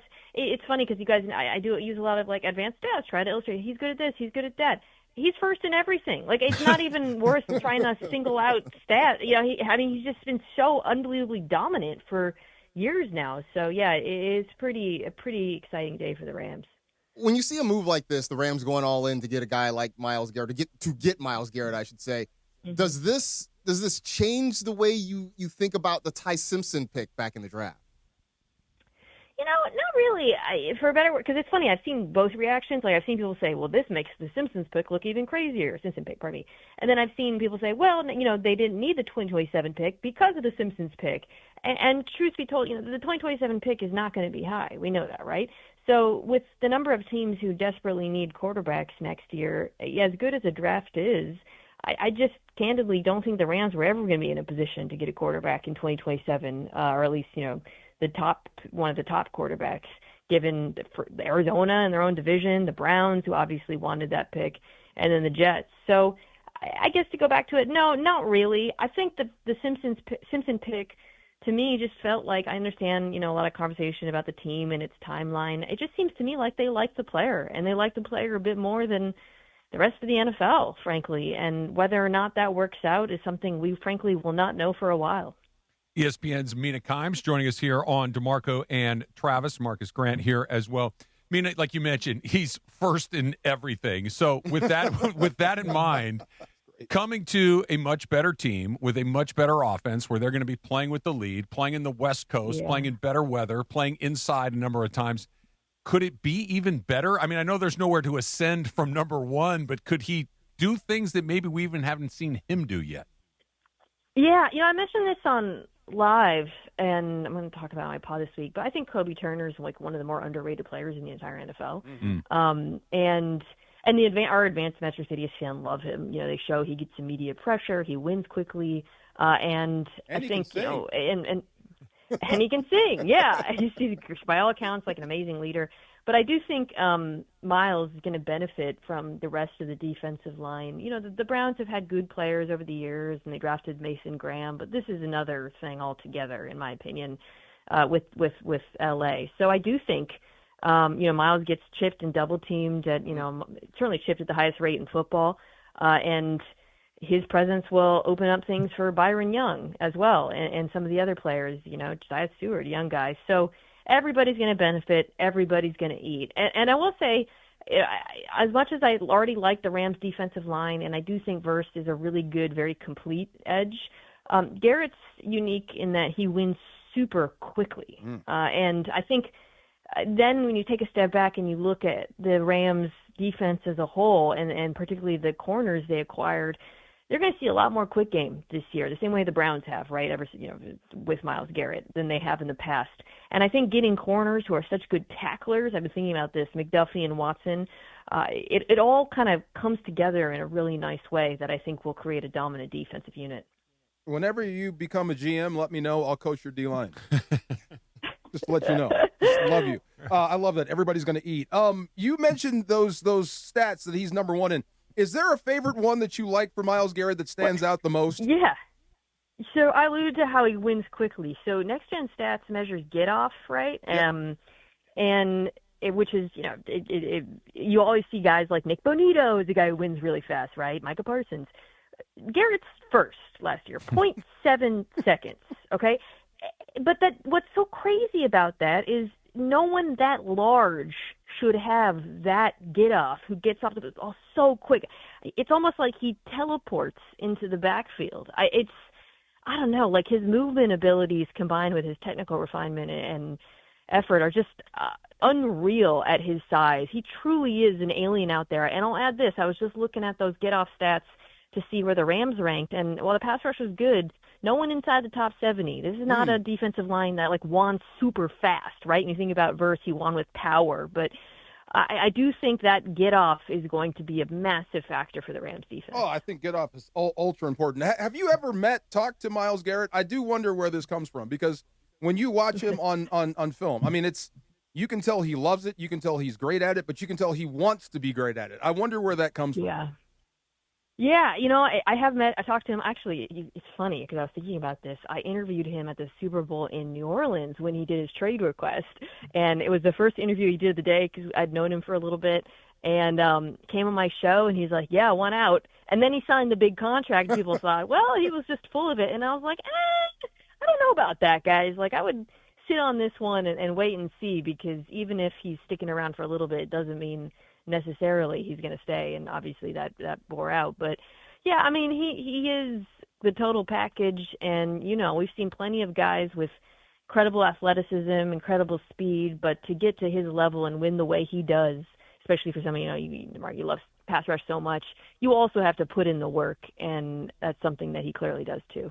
I know we're focused on this obviously from the Rams perspective, but I want to ask you about the Browns side of things because they had 10 picks in the draft this past year. They're stockpiling picks for the future.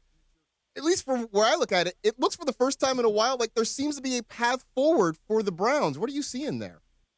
Yeah, I don't hate this for Cleveland, and it's a great example of in the NFL how, trades aren't – well, first of all, with most trades, you don't know who won for a long time, so start there. But also when teams are on different timelines, they have different priorities, and, this made sense for the Rams, and it also made sense for the Browns because, like you said – despite Myles Garrett putting together one of the single best defensive seasons of all time, they win 5-12, right? And they also have, there's a desperate need at quarterback that they're obviously going to try to address, or maybe not obviously, in my opinion, going to try to address next year. This gives them more ammunition. It's going to be a late pick. Nobody likes to say this, but losing Myles Garrett means they're probably going to lose more games, so that doesn't hurt as well in that regard. And then in the future down the road, I do think Jared Verse is worth a first-rounder, so you could even look at him that way. And then the Rams picks in 28 and 2000. By the way, I'm laughing now because I remember the Rams were the ones trying to get the ability to trade picks way out into the future. Mm-hmm. You kind of remember that. But anyway, so those future picks, depending on where they land, could also be valuable too. So it's a rebuilding team. Last year's draft was very good for them. I really like the players that they selected this year. And I think all told, it's going to be an appealing place for a young quarterback. Mina Kimes from ESPN joining us here on the DeMarco and Travis show. And you mentioned it at the beginning, Mina, and you just mentioned again that, you spoke with Myles Garrett right after his trade request a while ago. Did you still feel like he was likely to be moved, or were you caught the same way I think most of us were when it went down this morning? Like, wait, what, that Myles Garrett is on the move, or did you think that something like this may happen? I'm not the first person to make this observation, but when the Browns restructured his deal and moved that option bonus, it did to September, I believe. It did raise some eyebrows because it just didn't really – there was no reason to do it, right? Like it didn't change the compensation for the player, didn't seem like something he had pushed for. And that, I think, was the first time, I think it was back in March, where I was like, okay, it's a little, I don't know why they're doing this. And obviously remembered his trade request from the previous year. And just a general feeling with that trade request, he got some criticism for it because people said, it was just about the money. He just folded. And I was like, guys, I've talked to this guy a lot, and he did seem to me at the time to be genuinely very tired of losing. And also at this point, a guy who wants to be remembered as one of the all-time greats and needs that playoff resume to go with his individual, accolades. Well, Mina, thank you for helping us break new ground on DeMarco and Travis. We've never had a Jeopardy winner on. No, this is our first. This is our first. And we had Wheel of Fortune last week. That's right. No, Price is Right. Price is Right, and now Jeopardy. Price is Right. Yes, congratulations, Mina. Yes, this is big. Appreciate it. I'm sure we're going to see you soon down the road, right? It's football season, right? Oh, man, let's just all relax. Well, we think we're relaxing in the summer, and then it's June, and this stuff happens. So I'd like to say we have the summer off, but as you know, in football. You got an NBA pick for us? San Antonio or New York? I actually like both teams. So I don't really have a strong lean, but I'll go Knicks. Go with Wemby. Did you know any of the words? I do like Wemby a lot. Excuse me, Mina. Did you know any of the words when you were hosting the spelling bee that you were throwing at those kids? Only in the semifinals in the early rounds. By the way, shout out California, right? Crazy thing. California has actually not produced that many spelling bee winners. You'd think there'd be a ton, but it's nice outside here. Actually, I guess, yeah. There's so many of us. Right. That's right. But anyways, shout out Shrey. Did you guys watch his spell off? Yes. That was crazy. Super cool. I gotta say, I've covered a lot of Super Bowls, a lot of big NFL moments. I would put that up there for any Super Bowl. No doubt. In terms of just how impressed I was. Crazy. Mina Kimes from ESPN. Mina, thanks so much. Thank Appreciate you. your time. Thank you. Bye, guys. You got it. That was fun. Yeah. You want to memorize the dictionary? Or you want to go outside? Go outside. I'll go outside. Yeah, it's done, baby. It's done. That's fine. Yeah. They're smart, bright kids, but it's 73 degrees. Get outside, run up and down the street. Touch the grass while you're kidding me, right? Exactly. Don't touch that grass. Don't touch grass. Get some sun on your face. Go to the beach. Yeah. No, those kids are from another place. Awesome. So I don't none of those. I've never even heard of them. Much less know how to spell some them. of those things, when you just dump out the Scrabble box and the letters, that's what some of those words look like. Yeah. That's a word there. Okay, go. Wow. Imagine playing Scrabble against one of those kids. No chance. I would Annihilated. Get mopped. Yeah. All right, we're going to get back to Myles Garrett come up in just a little bit. Let me remind you that Children's Hospital LA's biggest event of the year is back. We're talking about Walk and Play LA, bringing the community together for a fun-filled day supporting kids who need life-saving care. Enjoy a scenic 3K walk, plus music, games, and activities for all ages. Join us this Saturday, the 6th, June 6th, at the Santa Monica Pier. Sign up at ESPNLA.com. You can join Team ESPNLA and use the code PLAY, P-L-A-Y, to save $10. Visit ESPNLA.com to learn more. Greg Bergman is going to hop in here. A little first pitch coming up next. It's DeMarco and Trav. Marcus is here on a Monday, ESPN LA. It's the Rich Eisen Show on ESPN LA. Weekdays 9 a.m. to noon before Mason and Ireland. And when we heard back in the spring that the Browns pushed some form of payment to Myles Garrett to deeper into the summer rather than in the spring, a lot of folks said that's an indication of something, that he may not be on the team later in the summer. We're like, does this mean we could have another Micah Parsons situation on our hands where a generationally brilliant pass rusher gets traded? Micah from the team that drafted him? Myles. Is that possible? Yeah, you gotta make a Myles. And all we heard was, it's procedural. And you are leading the charge here on the program, Chris, of there's maybe a procedure that's going down. And that would be Myles isn't on the team anymore. Weekdays 9 a.m. to noon before Mason and Ireland. The Rich Eisen Show on LA's mega sports station, ESPN. ESPN LA. This is the Doctor in the Dugout with Dr. Alan Byer, presented by Hoag Orthopedic Institute. I'm often asked about people who suffer their first back injury, think they've pulled a muscle in their back, and they don't stretch enough as far as their back is concerned. So when do you seek care from a doctor when you've sustained a back injury? At Hoag Orthopedic Institute, we like to tell people that the most important thing is to watch and see if that back pain is radiating down your leg, causing any numbness, causing any weakness, or any bowel or bladder dysfunction. These are surgical problems usually and require a more urgent visit to the emergency room rather than waiting to see the doctor. If none of these signs are present, it's safe to wait it out, rest for a few days, and seek medical care from your doctor within a week or so. Hope that helps. Keep stretching your back. If that doesn't get better in a week or 10 days, that's when it's time to seek the orthopedic specialist. Hope this keeps you on the field, and keep listening. We'll be back soon. Keep listening for more on the road to recovery right here on 710 ESPN. Individuals and businesses with tax problems, listen carefully. Do you feel like you're losing control of your finances? If you owe over $10,000 in back taxes or have unfiled tax returns, we can help you take back control. The IRS is the largest and most aggressive collection agency in the world, and they can seize your bank accounts, garnish your paycheck, close your business, and file criminal charges. Take control of your tax problem now by calling the experts at U.S. Tax Shield and take advantage of the Fresh Start program and new laws that may allow us to negotiate a settlement for the lowest amount possible. Our team of tax attorneys and enrolled agents can stop collections and get you protected so you can take control of your financial future. U.S. Tax Shield offers a price protection guaranteed quote to get you protected today. U.S. Tax Shield is A+ rated with the Better Business Bureau, so call now. 800-687-5192. That's 800-687-5192. U.S. Tax Shield. 800-687-5192. This is the afternoon show with DeMarco and Travis. We're all here. We're all ready to go again. What's happening? How's your butt? More DeMarco and Travis right now. My butt is awesome. Just That's crazy. As an update to that great. little sounder right You there. said for a long time you think your butt's never going to be good again. I broke my tailbone when I was maybe 26 or 7, and it healed when I was about 50. And I'm not kidding. I mean, it literally hurt for 25 years. Wow. And I broke it again when I fell moving Bobby's couch, and it hurt for 2 months, and it's fine. So Really? go figure. Do you still have the pad in the car? Yes. Okay. All right. I'm never going padless. You're never going padless? No, the pad's awesome. We're never going back. It's a smooth ride with that pad along the way. What's up, Greg? What's going on, guys? Same old. Just a little, nothing really going on in LA That's right the now, Myles right? Garrett Not too much. As a Raider fan, Yeah. when you see Myles Garrett go to the Los Angeles Rams, what goes through your head? It didn't happen for Max Crosby to go somewhere. We were supposed to get.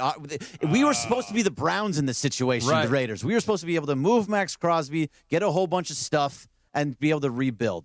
And now I'm happy to have Max Crosby, but I am legitimately excited to see what's going to happen with the Rams with Myles Garrett. He is so good, and this defense is going to be amazing. Now. Well, that's, you fixed everything. Well, that tells you how good he is because it's a steep price to pay. It's an incredibly steep and no price. one cares because you know how good he is. 1, 2, 3, and Jared Verse. It's a steep price, but it's a no-brainer. You have to make that move. The what did it cost question took me like 2 hours to get to. Mm-hmm. You know, like wait, they got, oh my God, and then it's like, oh hey, by the way, what did they have to get up to get Right. it? It didn't even matter. Yeah, you just didn't even think about it too much.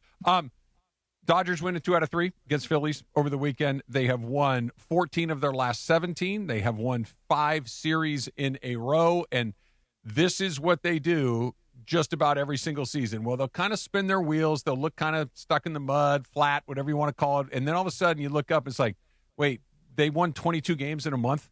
And it feels like that's what they're getting ready, or kind of halfway through it at this point. Yeah, so we talk about it on the Blue Review a lot with Marcus and sometimes others, that they go through a stretch of time every single year. They go 42-10, something crazy like that. They just take off. Last year, it happened in September and October. That's when that big thing hit. And now it's just happening right now. What I'm most impressed about is about who they are beating over some of these series. They beat the Padres, they beat the Brewers, and now they just beat the Phillies. So they're beating good teams, and the Phillies were super hot going into that series. They just swept the Padres coming in. They looked really, really good, and now that the Dodgers have just took each one out. They would lose that first game of the series against the Padres, lose the game of the series against the Brewers, and then win that series right after that. So I think that's what the most impressive thing, and it's mostly by the pitching staff has been what it's really been behind. Yeah, that's the thing, is that they're not. I don't think they're hitting to their full potential right now, right? They're warming up a little bit. They're starting to warm up a little bit, but aside from like Andy Pages, I think most of the guys are kind of at or below expectation. I think so too. Shohei's numbers for a regular person, a regular player, would be fantastic. For Shohei Ohtani, they're kind of mid, but they're going to start hitting. And if the pitching stays where it is, I mean, they've already opened up, a 5.5 game lead over the Padres. I look at their schedule too. They've got some winnable series coming up. There's a real chance for them to kind of put some distance between themselves and the rest of the division. What you just said too, I think is so interesting that, okay, so they're riding some starting pitching right now. Sure.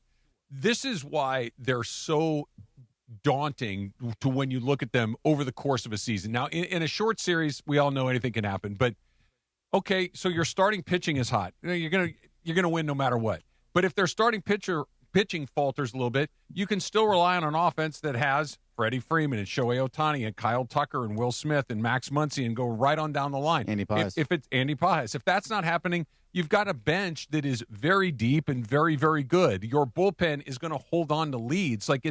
Usually when you're playing, it's like Philadelphia, for instance, this weekend.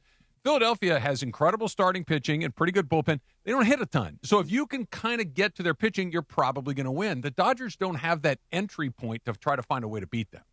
The thing that I find interesting when you're talking about the bullpen just now is that last year they had the worst bullpen in the sport. At the end. It was one of the worst bullpens pretty much all year, though. Tanner Scott was horrific. Blake Trinan was horrific. Well, they burned the tires off those guys in the first 2 months of the season. So it's the exact opposite this year. Yeah. They have the least amount of innings this year, and that's basically it's around the starting pitching because they are going deeper into games.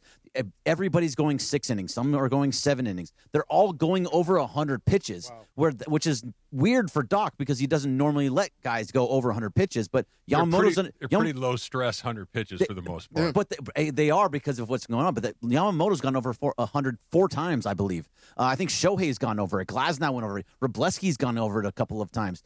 Everybody is kind of just going pitching more, allowing that bullpen to just kind of hang out, and you get Alex Vesia just come in every once in a while. The other part of this that he sort of touched on, they're doing this with a bunch of guys who still aren't here yet. Glasnow's still out. Snell's still out. Edwin Diaz hasn't pitched in a couple of months. Tommy Edman hasn't played at all. They're waiting for Tommy Edman to come back. Teo Hernandez is now out for probably about a month or so, right? They're doing – Ryan Ward comes up and hits a home run yesterday, right? You know what I'm saying? There's another one. They're finding guys. It's funny. I watch these games with my wife, and Ryan Ward comes to the plate or Jonathan Hernandez comes. She's like, "Who the hell is this guy?" That's kind of what they are. And they're 17 games over 500, and they're 5.5 up in the division. So your third World Series could be your easiest. That would be a horrible offseason. It's the weirdest thing because the regular season is the thing that is.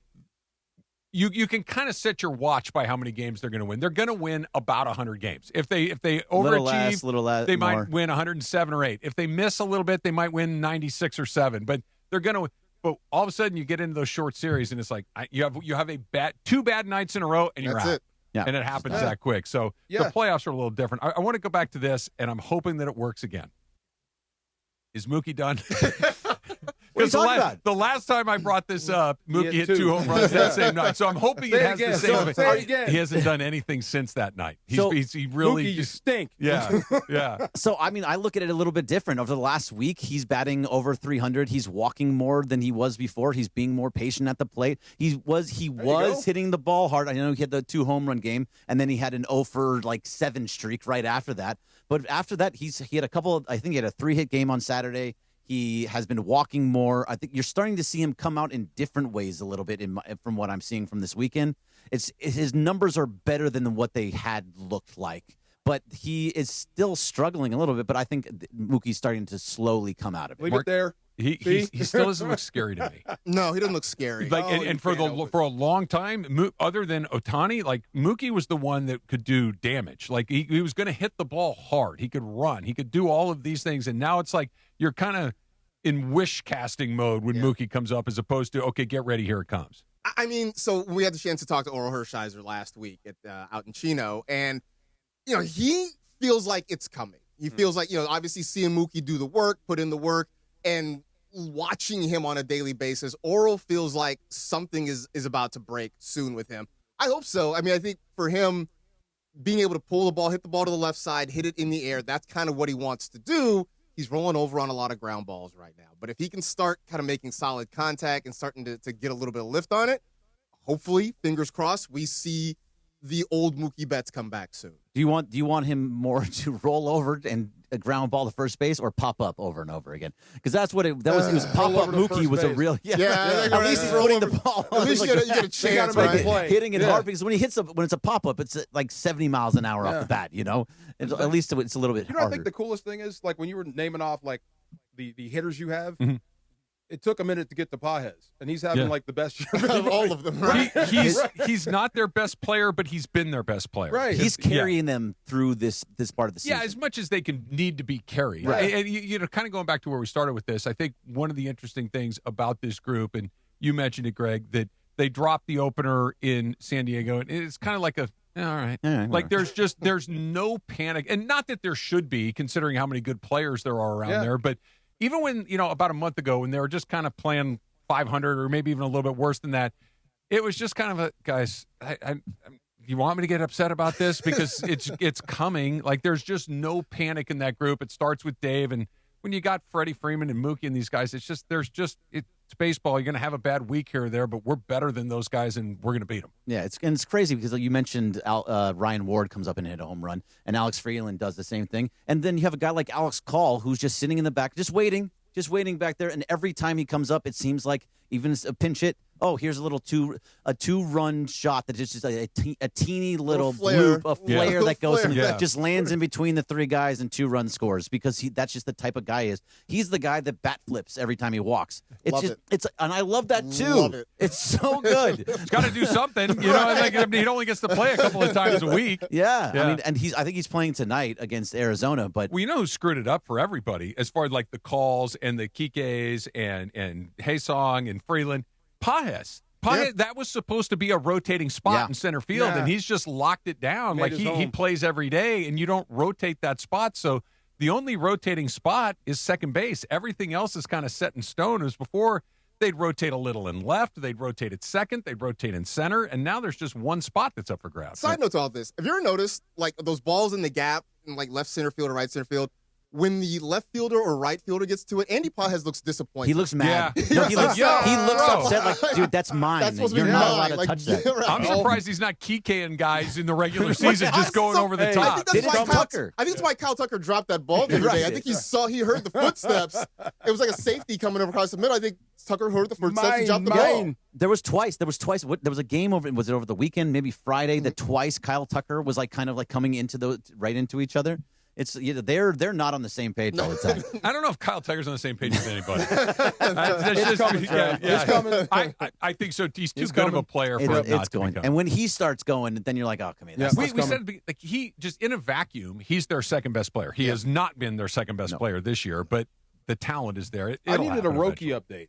Oh, he looked good on Saturday. There you go. Great. He looked good on Saturday. He was no Justin Robleski.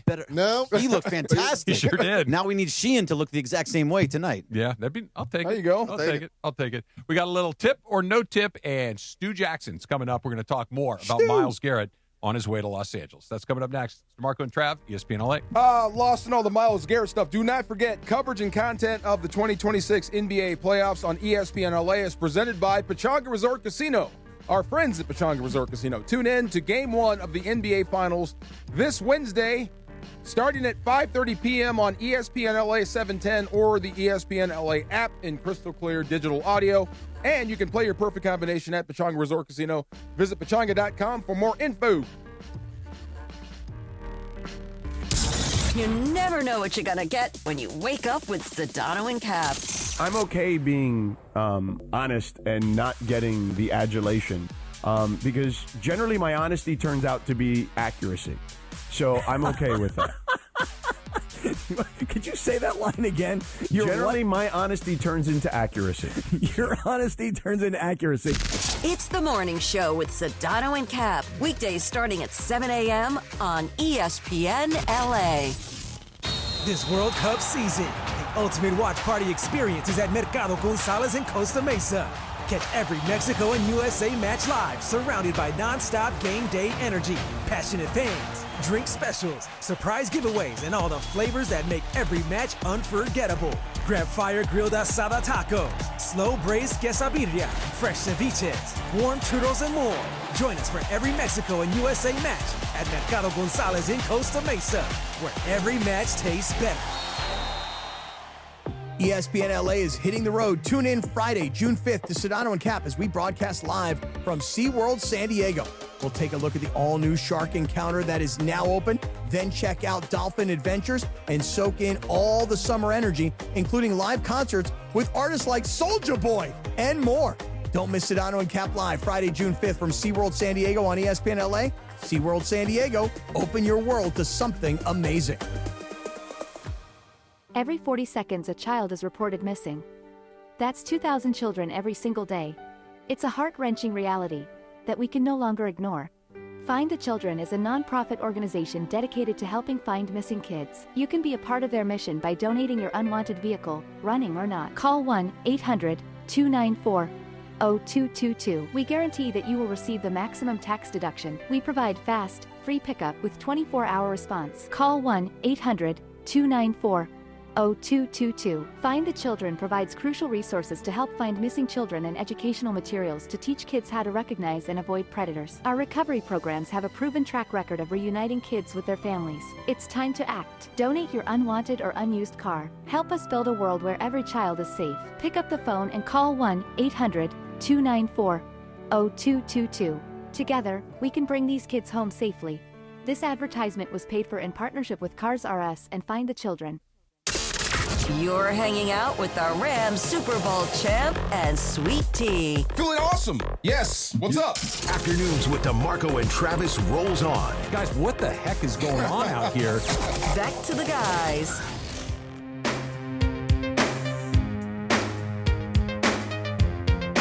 Song, rumor, but it became true. There was a rumor Myles Garrett was headed this way. Yeah. It became truth. Well, it seems like every good player that gets linked to the trade, carousel is always linked to the Rams in one way or another. Only the best player in the NFL defensively actually is now a member of the Los Angeles Rams. Stu Jackson is joining us right now, senior staff writer for therams.com. Stu, your initial reaction to Myles Garrett becoming a member of the LA Rams. I think the initial reaction or the first word I said was just, wow. I mean, you would think that I'm used to these types of trades by now. I mean, I've been here long enough where I've seen, a week where I think it was like either the same week or a week apart that, that 2021 season where, the trade for Von Miller and then shortly thereafter is the signing of Odell Beckham Jr., obviously the Jalen Ramsey trade in 2019, even earlier this offseason getting Trent McDuffie from the Chiefs. And here the Rams are acquiring all-pro edge rusher Myles Garrett. So, I was definitely surprised this morning and shocked, but here we are. I keep writing this down on my notepad. If you didn't have Sean McVay. And then I think, man, there's a lot of egos on this football team, a lot of great players. And if you didn't have Sean McVay, the clear-cut leader in the room, I'd be worried. But this will be another superstar to add to the rest. I mean, that's got to raise the expectation and excitement of everybody in the building. Yeah, absolutely. I mean, I think you think about even, I can't believe I didn't mention off the bat, the acquisition or the signing of Devontae Adams last year. Mm-hmm. That's an example I can think of too, where it's like, when somebody like that has a presence in the building, it gets people's attention. That's somebody who sets the example in that position group and somebody teammates look to model the way. And so, there are several examples of that across, the positions on this roster, but, certainly you feel that same effect when someone like Myles Garrett arrives in Los Angeles. Stu, what about Jared Verse exiting? Because he was so instrumental. Like JB said it perfectly. He was exactly what the Rams needed post Aaron Donald. That's got to be hard for guys that have played with him for a while. But on the other side, you're getting Myles Garrett. I mean, it's like, wow, I feel sad, but I'm happy at the same time. Yeah, DeMarco, I think that captures it really well. I mean, you look at just even some of, the teammates' reactions that, have surfaced on social media. I mean, Quentin Lake, who's his locker mate, was really supportive of him and posted something to that effect.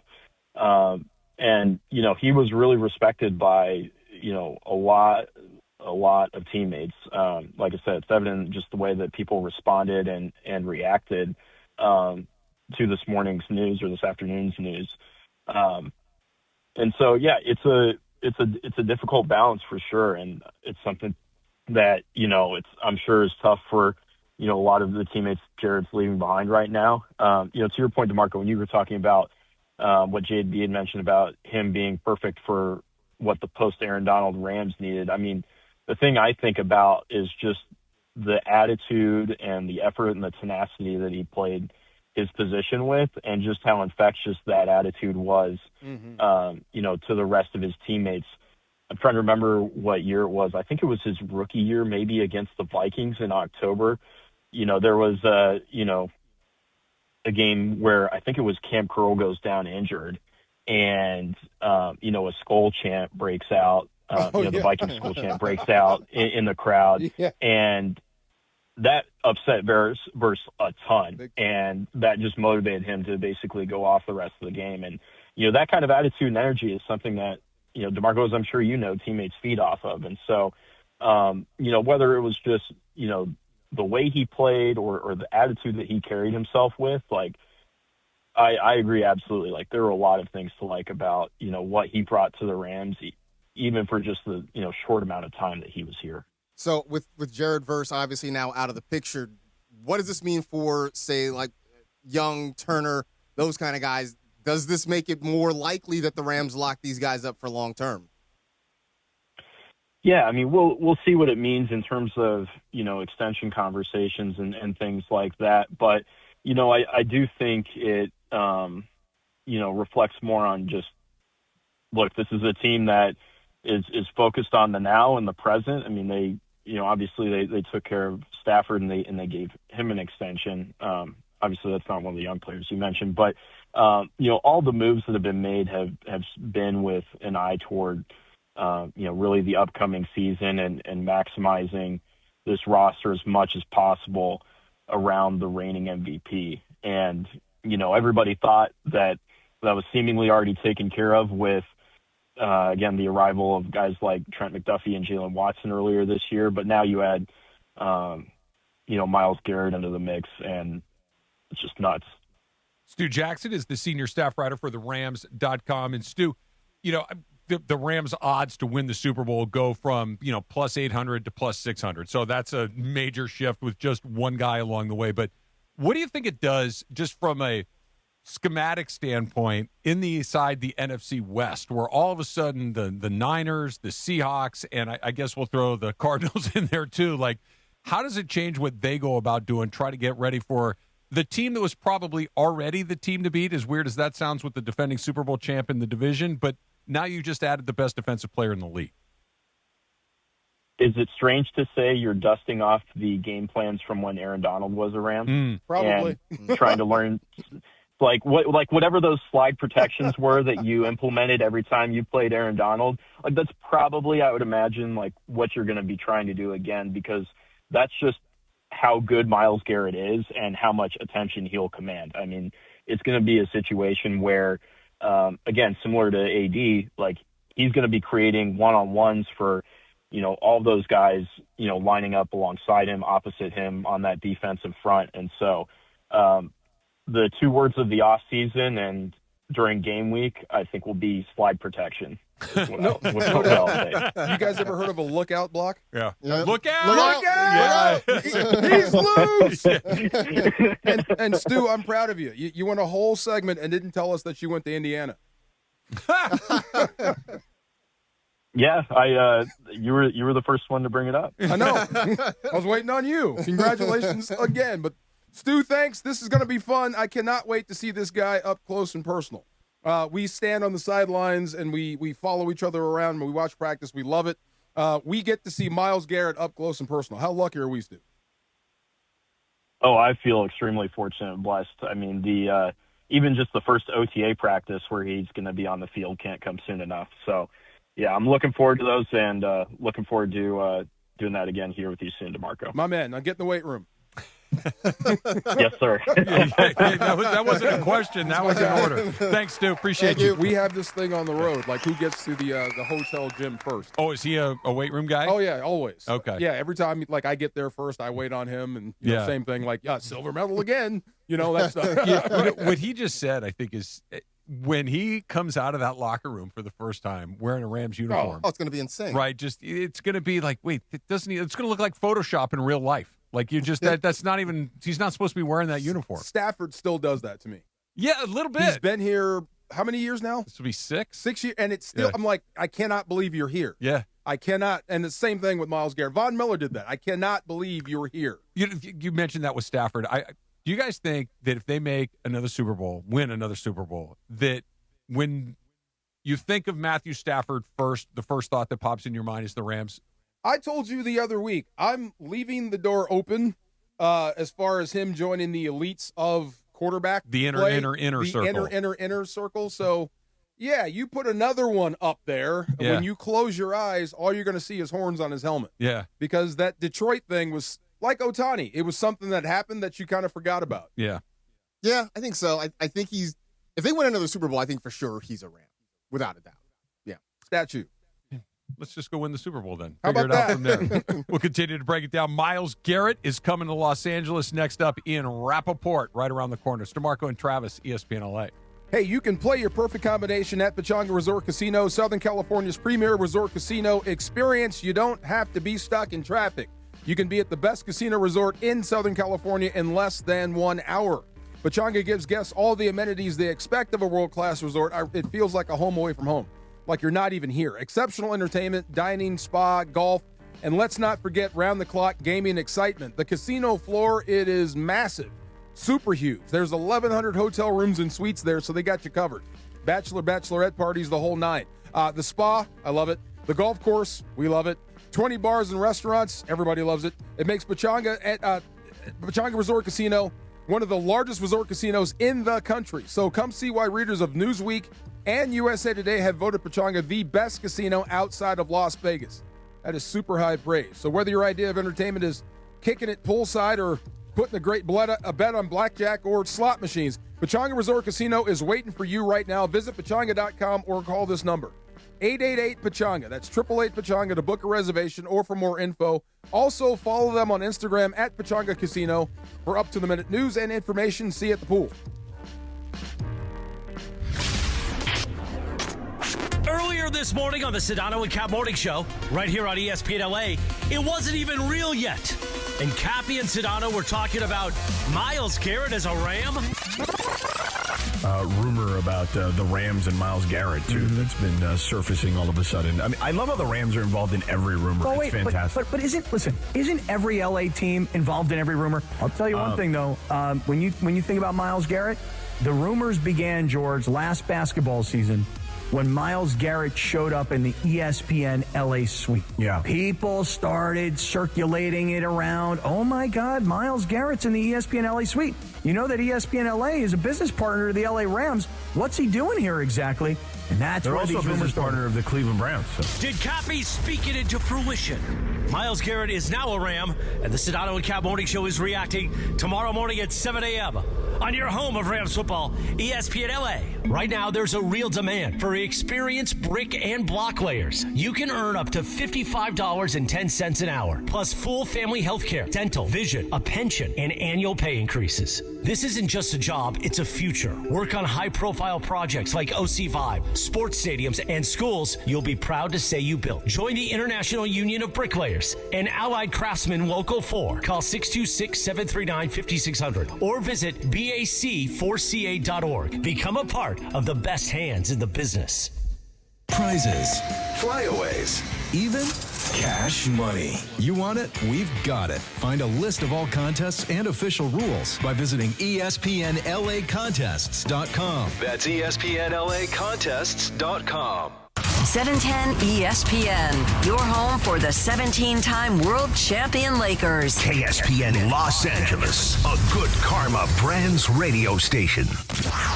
And here we go, Monday afternoon in the Southland. You're driving home with the DeMarco and Travis Afternoon Show on the day Myles Garrett becomes an LA Ram. Once again, back to DeMarco and Travis on your home of Rams football, ESPN LA.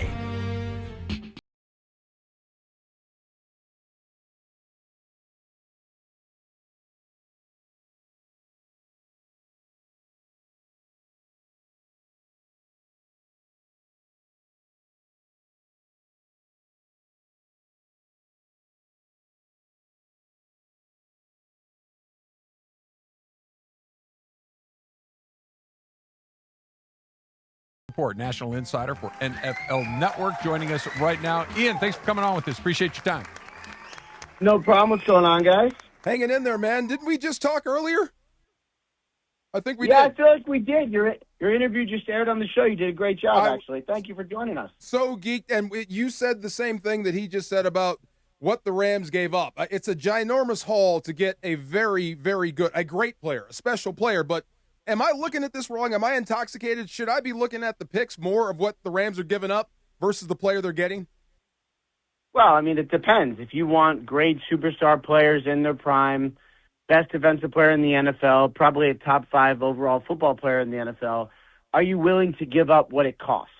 And if you are the Los Angeles Rams, one thing you've shown is that if you can get a proven superstar player, that it is worth effing them picks. They've done it before. They'll do it again. It is basically what the Rams do. And I think part of the calculation is when you draft someone in the first round, you think you draft a good player, but I think it's safe to say maybe 50 to 60% of the time you're right, and then the rest of the time you're not right. And so what the Rams have, successfully done over the last several years is they've said, we are going to lock in a great player rather than take the risk of a draft where you may or may not get one. And this is what they do here. They say, who are the best veteran players we can get? And they spent the offseason dealing first-rounders to get a couple of them. And it was expensive. They would argue worth it. We're going to see what happens, but, they go to the Super Bowl and win it this year. I think whatever happens next, this is worth it. You know what I mean? Absolutely. Obviously, it caught most of us by surprise seeing the headlines on this thing today, Ian. But it feels like this is something that's been in the works for a little while. Any idea of maybe how long this thing has been kicking around? Yeah, so here's my understanding of the timeline, because you're right. I mean, this is, something that popped up today. I heard about it in earnest this weekend, and reported on it today, obviously. But, I think the timeline went like this. When the Browns adjusted Myles Garrett's contract to tinker with his option bonuses, the Rams called and they were told he's not available. Okay, fine. And then after the draft, the Rams called again and they said, what about Myles Garrett now? And they said he's not available. Okay, fine. And then they called again, and then they called again. And then finally it was like, well, we don't think we would do it, but any trade would have to involve Jared Verse. And the Rams said, okay, well, we don't want to do that. Called back and said, all right, fine. If we adjust these picks and we include Verse, what could we do? And they kind of went back and forth. And I would say probably by maybe Friday or Saturday, they were kind of close to a deal. Finalized it today. And Myles Garrett is a member of the Rams. And that is really how you see what you want, you decide, and you go get it.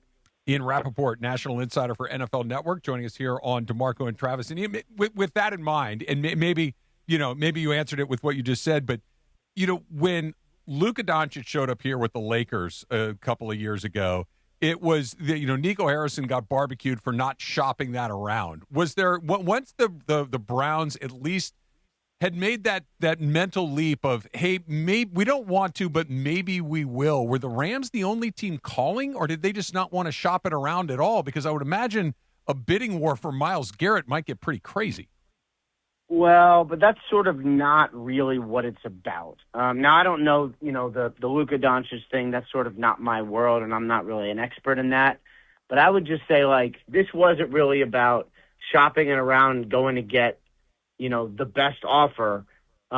this is a massive offer. But, this was actually more similar to me to the trade deadline deals this season with Sauce Gardner and Quinnen Williams because, the Colts were the only team for Sauce Gardner. And it wasn't that they were competing against everyone else and they outbid them. It was the Jets said, look, we can't do this unless it's 2 ones. And eventually they said, well, okay, it's 2 ones. And that was the price and that was the trade. And, the same thing that the Cowboys, targeted Quinnen Williams and then did a deal when, for something that they felt like the price was right. This one, it was the Rams. It was a great team. The Cleveland Browns care a lot about Myles Garrett. They're not going to send him anywhere where he's not going to be happy. They knew he'd be happy with the Rams. Certainly sounds like he knew about this, fairly early in the process. And then it was just, can you get to a point where the Rams said we have no choice but to trade the best defensive player in football? And that's where they got. And it was a pretty great trade. I really think it was. I'm trying to come up with another one. The most impactful trades. The one I keep coming back to is McCaffrey when he landed in the West. That changed everything. Can I interest you in Matthew Stafford? And Matthew Stafford also comes up. But, can you think of another trade that's going to be this impactful? I guess we have to wait until he plays. But as of right now, that's been this impactful to a conference, to a league?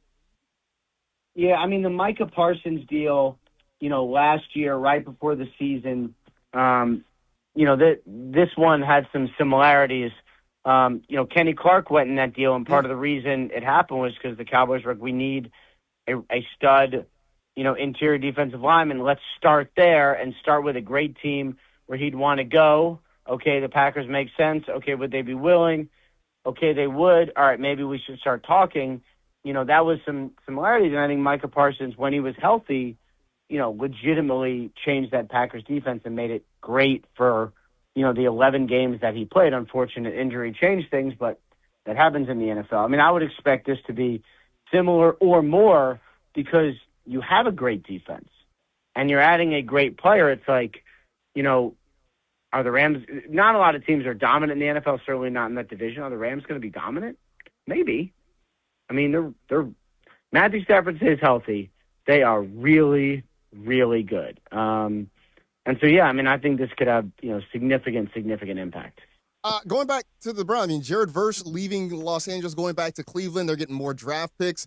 Ian, I know that right now, I don't know that the Browns where they are, but it does feel like they're sort of loading up and trying to really build this thing right now. Yeah, the only thing that matters for, the Browns or for any team is, do you have a quarterback? And I think Myles Garrett is awesome, and there's real value on knowing that every time your defense steps onto the field, you have a chance to allow 10 to 14 points, right? Myles Garrett gives you that. But really, until you have a quarterback, you really don't know where you are. And there's not that many assets that the Browns have that could bring them, first-round picks to help them acquire a quarterback. Myles Garrett is one of them. So, they get Jared Verse, who's a really, really good player. That's sort of the short-term gain. He's not Myles Garrett, but he is a really good Pro Bowl starter, okay? And then you get a first-rounder and more, which is great, but really a first-rounder and a second-rounder to potentially help you go get a quarterback. And if at the end of all this, next year's draft, they take this, they either trade up or they use it or they get the quarterback anyway based on the record, and they use it to build the team and become good again, then even though you hate to trade Myles Garrett, this is worth it. And to me, this is, I think something that they should have done. I think they made the right call doing it. You go back to the FM picks that you mentioned at the beginning, Ian, and you start thinking about the guys that they went and acquired. And obviously the price very high for all of them. But Matthew Stafford, future Hall of Famer, right? Myles Garrett, future Hall of Famer. You just go Jalen Ramsey, future Hall of Famer. These are just one guy. And I wonder, like you mentioned earlier, that if the Rams strike gold again here, if this idea of as valuable as first-round picks are, there's no ambiguity about Stafford or about Garrett or about Ramsey. That just the proven NFL commodity, especially if we're talking about guys at this high level, if more and more teams don't try to copycat this. They are, and we've seen it. Now, not every team is in a place where, it's worth it to trade a first-rounder for a superstar player, but, we saw several of them this year. We saw another one today with A.J. Brown going from the Eagles to the New England Patriots. Now, it's a future one, but still, 2028 one is still a first-rounder. If you're four teams were on Championship Sunday, and all of them have traded for a future or current first-round a player, in exchange for a current or future first-round draft pick.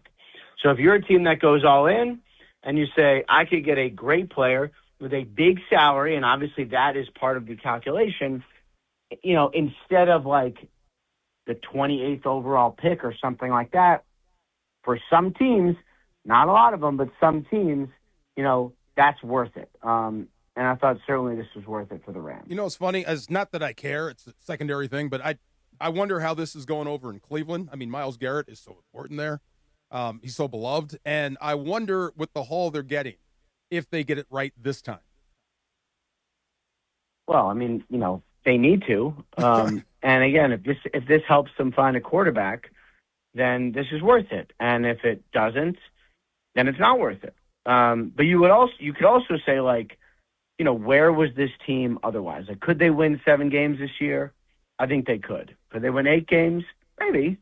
But, like, that's not sort of really what you want to do. And I think that's one thing the Rams and a couple other teams have showed us is, like, if you're going to go all in, go all in. Mm-hmm. And if you're not, definitely not. And I think that's sort of what we saw in this trade as well. Ian Rappaport, he's a national insider for NFL Network. Ian, appreciate your time. Thanks a bunch. No problem. Take care, guys. Thank you, You sir. got it. All right. He said something that kind of brings us back to where we started this, that he's talking about Cleveland in this case, but I kind of want to flip it on its head and talk about the same idea with regards to the Rams. Like, know where you are in your timeline, know where you are in your window, or however you want to characterize that. And here's where the Rams are. JB mentioned something similar to this, too. Do the Rams have the best coach in the league, or can you make a case that they do? Yes. Do the Rams have the best quarterback in the league, or can you make a case that they do? He's got MVP. Right. Yeah. Same question for the wide receiver. Yes. Mm-hmm. Puka Nacua is on the list. Defensive player, the best edge guy in the league, the best defense player. Yes, You had they do. 2 of them. So now you got the one. Right. of the 5 things, the only thing that I think that you don't have of the 5 most important things, you need a guy to throw it, you need a guy to catch it, you need a guy to kill the quarterback. You got the corners, too. And you need a guy that can draw it all up. You need somebody to protect your quarterback. And the Rams tackles, they're certainly good, but are they Trent Williams? No. They have 4 of the 5 things. They might have the best guy at 4 of the 5 most important things in the whole league. But you have the guys at the other positions to sort of cover up that a little bit. Yep. You've got the coach who can scheme it up. You've got the quarterback who can get it out. You've got the guys who can catch it and run with it. So that sort of covers up maybe the places where you're not as great as you are in other places. This is an O-line friendly offense. It is. Mm-hmm. You don't have to spend a lot of like high round picks or high value picks to be successful. Remember, the guys that we're looking for, it's all about the guys above the neck. Yeah. But at some point, you're going to get trapped in 3rd and a mile, and you're going to have to stand up and protect.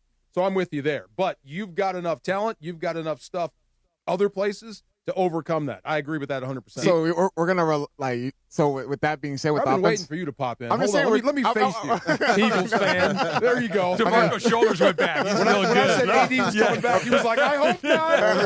I've been kind of reserved back a little bit, just kind of waiting for my turn. But I'm just saying, looking at the Rams offensive line with the Larry Jackson and Steve Avila, do you really want to rely on those guys to protect Matthew Stafford for the entire duration of the season? Because yes, but Avila's been banged up. His injury his injury history has kind of been questionable. Same thing with the Larry Jackson. Kevin, Dawson has been that main guy for the Rams, I feel like, who took a leap forward. But other than that, though, like, this Rams offensive line, like, that's where the target is going to be at, and what teams are going to be looking at as far as, like, game planning on. So, of course. Okay, how did you start that question to me? Protecting Matthew Stafford, right? It's protect 9. It's actually the other way around. It's Matthew Stafford will protect himself. He will. He'll get the ball out. He'll understand where the heat's coming from. That's what I mean. With Sean McVay, the way he runs his offense, it's very O-line friendly. Then you add the Matthew Stafford-ness of it all, where I've seen it all. I know where the rush is coming from type stuff, and know when to dump it. He can protect himself. Peyton Manning did the same thing. Everybody hated his brother for doing the same thing. Sometimes the best play is to dead the football, move on, and move on to the next down. Right. That's a veteran quarterback. So Stafford can work wonders with an average offensive line. I think the Rams' O-line is above average to begin with. I do too. And I brought that up not to be critical of the Rams' offensive line, but to show not you, him. But to just kind of demonstrate that they have an ace in those other 4. You don't get 5 aces, but they have 4. Yeah. Right? They if there are 4 to go around, they got all 4. And the options that it's going to give them. We talked about the tight Dodgers ends, too. right? Like I said, they got, but they don't have the best tight end in football. That's my point. But is you might have the best tight end room. You might, but they have the best coach. They have the best quarterback. They have the best wide receiver. They have the best pass rusher, or very close to the best. That's just an unbelievable collection of talent, and now you just got to go get the thing done, right? You got one of the best long snappers. Yeah, You got to get all of these things to just break the way they're supposed to. Nothing goes exactly according to plan. We know that. Sports are weird. You know, the sports gods hate everybody thinking that you've got figured it out. But they've got so many different ways to go beat you now. It isn't just, hey, we got Stafford and Puka, or hey, we have Aaron Donald, a million years ago before the team had gotten really good. Yeah, you got Aaron Donald, but the team's not very good. Then, now all of these things have come together at the same time, a lot like they did 5 years ago. I mean, I think you took a team that was almost in the Super Bowl, and then you improved them in the places that they needed improvement. It's sure nobody's going to be loaded at every single position, but they are good enough at so many things. That is why they are the odds-on favorite to get to and win the Super Bowl. I think you might actually be loaded at edge guy now. I mean, it's hard to improve upon Rookie of the Year and Jared Verse, but you did. Yeah, they got the best player in the league. Yes. Like they just. If I can leave everybody with just one thought on this entire thing, they just got the best player in the league. Okay, make it as simple as that. They got the best guy in the league at his position. In his prime. He's not slowing down yet. He had his best season last year. There's going to be more. You know why? He's going to play from a lead. He's going to have a chance to rush the passer a lot more. Absolutely. You know how easy this job becomes when you don't have to worry about the run? Yeah, and he's real good at that, too. Right. When you have a 10-point lead for most of the game, it's fun playing football that way. I'm just looking at the division alone. Like 49ers, when they have McCaffrey, George Kittle was expected to come back. And then you got Mike Evans and Dan McCarthy in there, and Pearsall's still going to be back. Like, the Niners are still going to be a problem. Remember, we were talking about their tight end group. Like, who the hell is this Tonjes guy? And he was out there just balling out. Well, the other thing was, the thing that Mina brought up, I'm glad she brought it up. She's right. The Rams don't have a lot of get-off guys. They get off slow, but Jared uses power to move you back. Myles Garrett wins like that. So that is your Mike Evans antidote there, because you're going to have to win quick if he's on the field. If not, he's going to get behind you. If he's even, he's still open.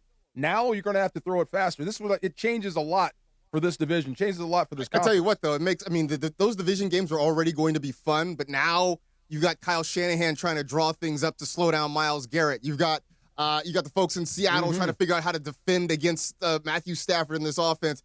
Those games, I guess we have the Cardinals. But they exist. They will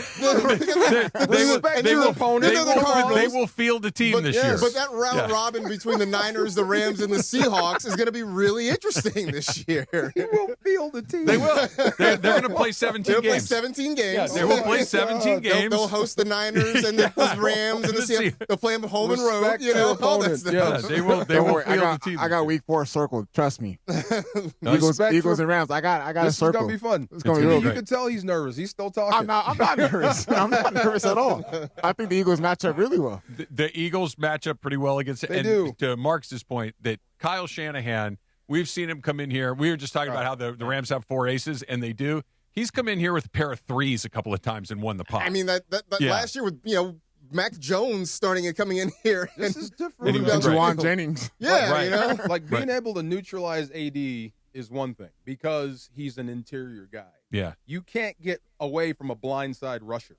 It destroys everything. I hope so. Yes. I hope so. Top athletes, big moments, one nights, the OC Sports Awards coming up, hosted by me, yours truly, Travis Rodgers. June 18th, Angel Stadium, celebrate greatness and be part of one of Orange County's premier sports nights. You can get your tickets right now at theocsportsawards.org. DeMarco, I'm going to ask you what I asked Chris JB. Shula's about to get a job. If he doesn't, something really weird happened. Really, he's about right? Yes, you just got a gift from heaven. I'm sorry, manna from the gods. Yeah. Do you think that the Ty Simpson draft pick had anything to do with what happened today? I think it's all connected. Now, Yeah. can I put it together? No. I mean, but like JB said, and when he heard it from somebody a long time ago, and there's been rumors about this, and the Rams, from Ian Rappaport's reports, that they were pretty aggressive.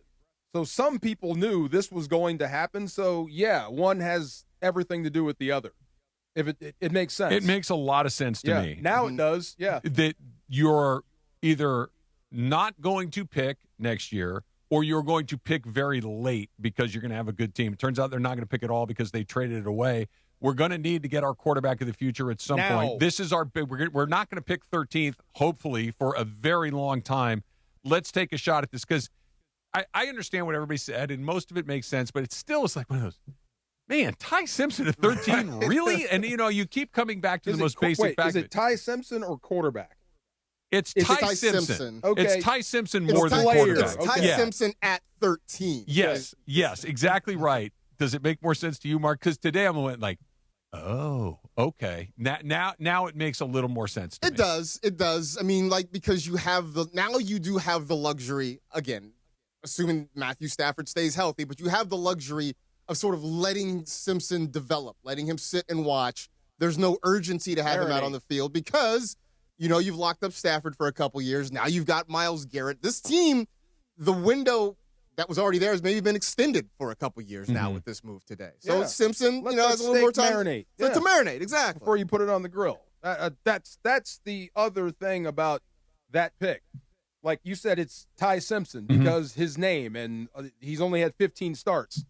I guess if he had a higher Q rating, you don't get him at 13. Probably not. You know what I mean? Probably not. Yeah, so I think maybe some people had him wrong.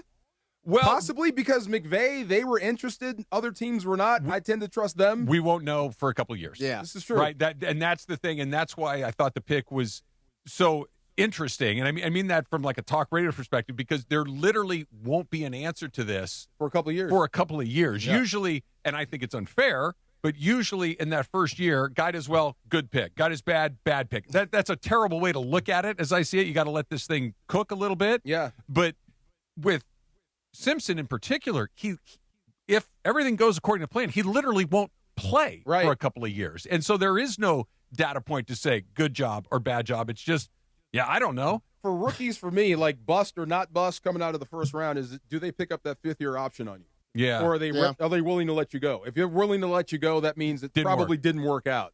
Ty Simpson, you're going to have to change what you think about that because by the time he starts, he's going to be in year 2 or 3 anyway. Yeah, hopefully year 3. And you're going to have to make a decision quick. Just throwing this out there, and like my crystal ball is not functioning great at the moment. Who says it's only 2 years with number 9? Right? Like I'm look, I know he's closing in on 40. But you've always said, special is special, different is different. That right arm looks pretty healthy to me. His brain is working really darn well. What if you play this out and he wins another one here? Yeah. It might be time, Jared Allen time, right off into the sunset. Yeah, it's not going to get any better than this. No, but I also they're paying $60 million a year. I'm staying. You're right. Yeah, you're right. Yeah, like it's 60. Yeah, that was a great ending. Yeah, you want to do it again for $60 million? Yeah, I do. Sure, I'm in. Aren't they paying Russell Wilson to be on TV? Okay, what if you walk out of football, walk into a huge... I cannot wait to hate Russell Wilson on TV. What I if can't you wind wait up for loving him? Come on. DeMarco, look at my face. What if you wind up loving the guy? No chance. Guys. That's right. You never know. Here with that. He could be a different dude on TV. Let's ride. Come on. No chance. Okay, so seeing what the Rams have been doing. Yes. Getting Myles Garrett. They got their cornerbacks. They got Jalen Watson. They got Trent McDuffie. And then also the receiving core is still good. Now with that question being, are they going to try to add another receiver to Devontae Nzapukwa, meaning a wide receiver 3? This year? Could we potentially see the Rams keep on making moves and try to acquire a wide receiver 3? A lot of moves. I mean, let me see what the rookie they just drafted. Mumfield's coming back. You still have Whittington, a guy that earned some stripes last year. Here's what I would say you got to enough. that. Yeah, I think they do too. But here's what I've learned about the Rams, and here's what I know about the Dodgers. And I think they look at the world similarly. If I need a little more, I'm going to go get it. I'm not going to stop. Just because I'm good doesn't mean I can't get better. If I need one more thing and it's available and I can fit it in, I'm going to go do it. That's the thing. Can you fit it in? Yeah. No, football's a little different because you got to make it fit in. Right. But the Dodgers and the Rams don't look at that. You know what? We're pretty good. Let's just run it back and see what happens. They were this close to going to the Super Bowl last year, and their team on one side of the ball in particular is wildly different than it was a year ago. Dodgers won back-to-back World Series, and they went out and got the best free agent on the market. And the best closer. And the best closer on the market. So, yeah, neither of those teams are resting on their laurels. No. So a guy like Stephon Diggs wouldn't, be able to fit in, seamlessly. I'm just saying, he's not bad. Bring them all. I'm not saying no. Bring them all. He's not bad. Like, imagine him in the slot. If you can fit him in economically, if he fits in, organizationally, right, temperamentally, great. Just say, good luck. I mean, do you want? You're sort of dealing with Puka's stuff right now. Good do you luck. really want to bring in No. Stephon Diggs and all of the noise that kind of comes with that too? You can Absolutely trade. not. You can trade. I'm just saying that, in for a penny, in for a pound, No. right? More good players. There you go. More good players, and that they added the best player in football, or at least the best defensive player in football. Come on. If you waking up this morning thinking, hey, what are we going to talk about? Hey, we're going to talk about the Dodgers weekend. We've got the NBA Finals. Wembanyama went in there and did the thing that, way ahead of schedule. And then it's like, well, you can throw all that in the trash. Yeah. Because they just got Myles Garrett today. Yeah. And I think I was like, hey, what are we going to talk about today? And then I was like, well, I know what the show is today. Wemby. Easiest. I know what the show is today. Wemby a little bit today and a lot of bit tomorrow. In fact, we can do a little Wemby coming up because you're talking about Myles Garrett and kind of putting the Rams on the 1 yard line. I don't know what anybody else not named San Antonio, maybe OKC is going to do for the foreseeable future. Anybody seen Chet Holmgren? This looks, dude. There's nowhere to be found. OKC didn't see him. Just a disappearing act. You guys ever bought something that maybe is expensive, maybe it wasn't, but you get it home, you're like, what did I just buy? What did I just do? What I do? Yeah, what did I just do? This? Like, are they looking at Chet like that? Like, what did we just do? I spent $500 on a Captain America shield. Complete impulse buy. Yo. Got home and like, what did I just do? Was The Chet Lakers- Holmgren's face on it? The Lakers got to be careful because My Austin goodness. Reeves is a little bit like that. You're not far off. You're not far off. We'll talk a little NBA Finals. The league got what it wanted to. That's coming up next. It's DeMarco and Trav. Marcus is here on a Monday on ESPN LA. And the Monday Bombshell. Myles Garrett is heading from Cleveland to L.A. Adam Schefter and Ian Rappaport reporting the news that the best defensive player in the NFL is becoming a Ram. We are talking about it all day long on your home of the Rams, ESPN L.A.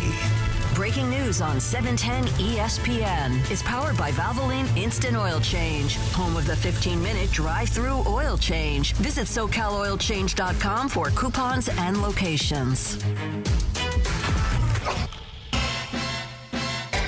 I took Mom to catch a ball game. Is it time to pick her up yet? Now your top reasons to visit Morongo.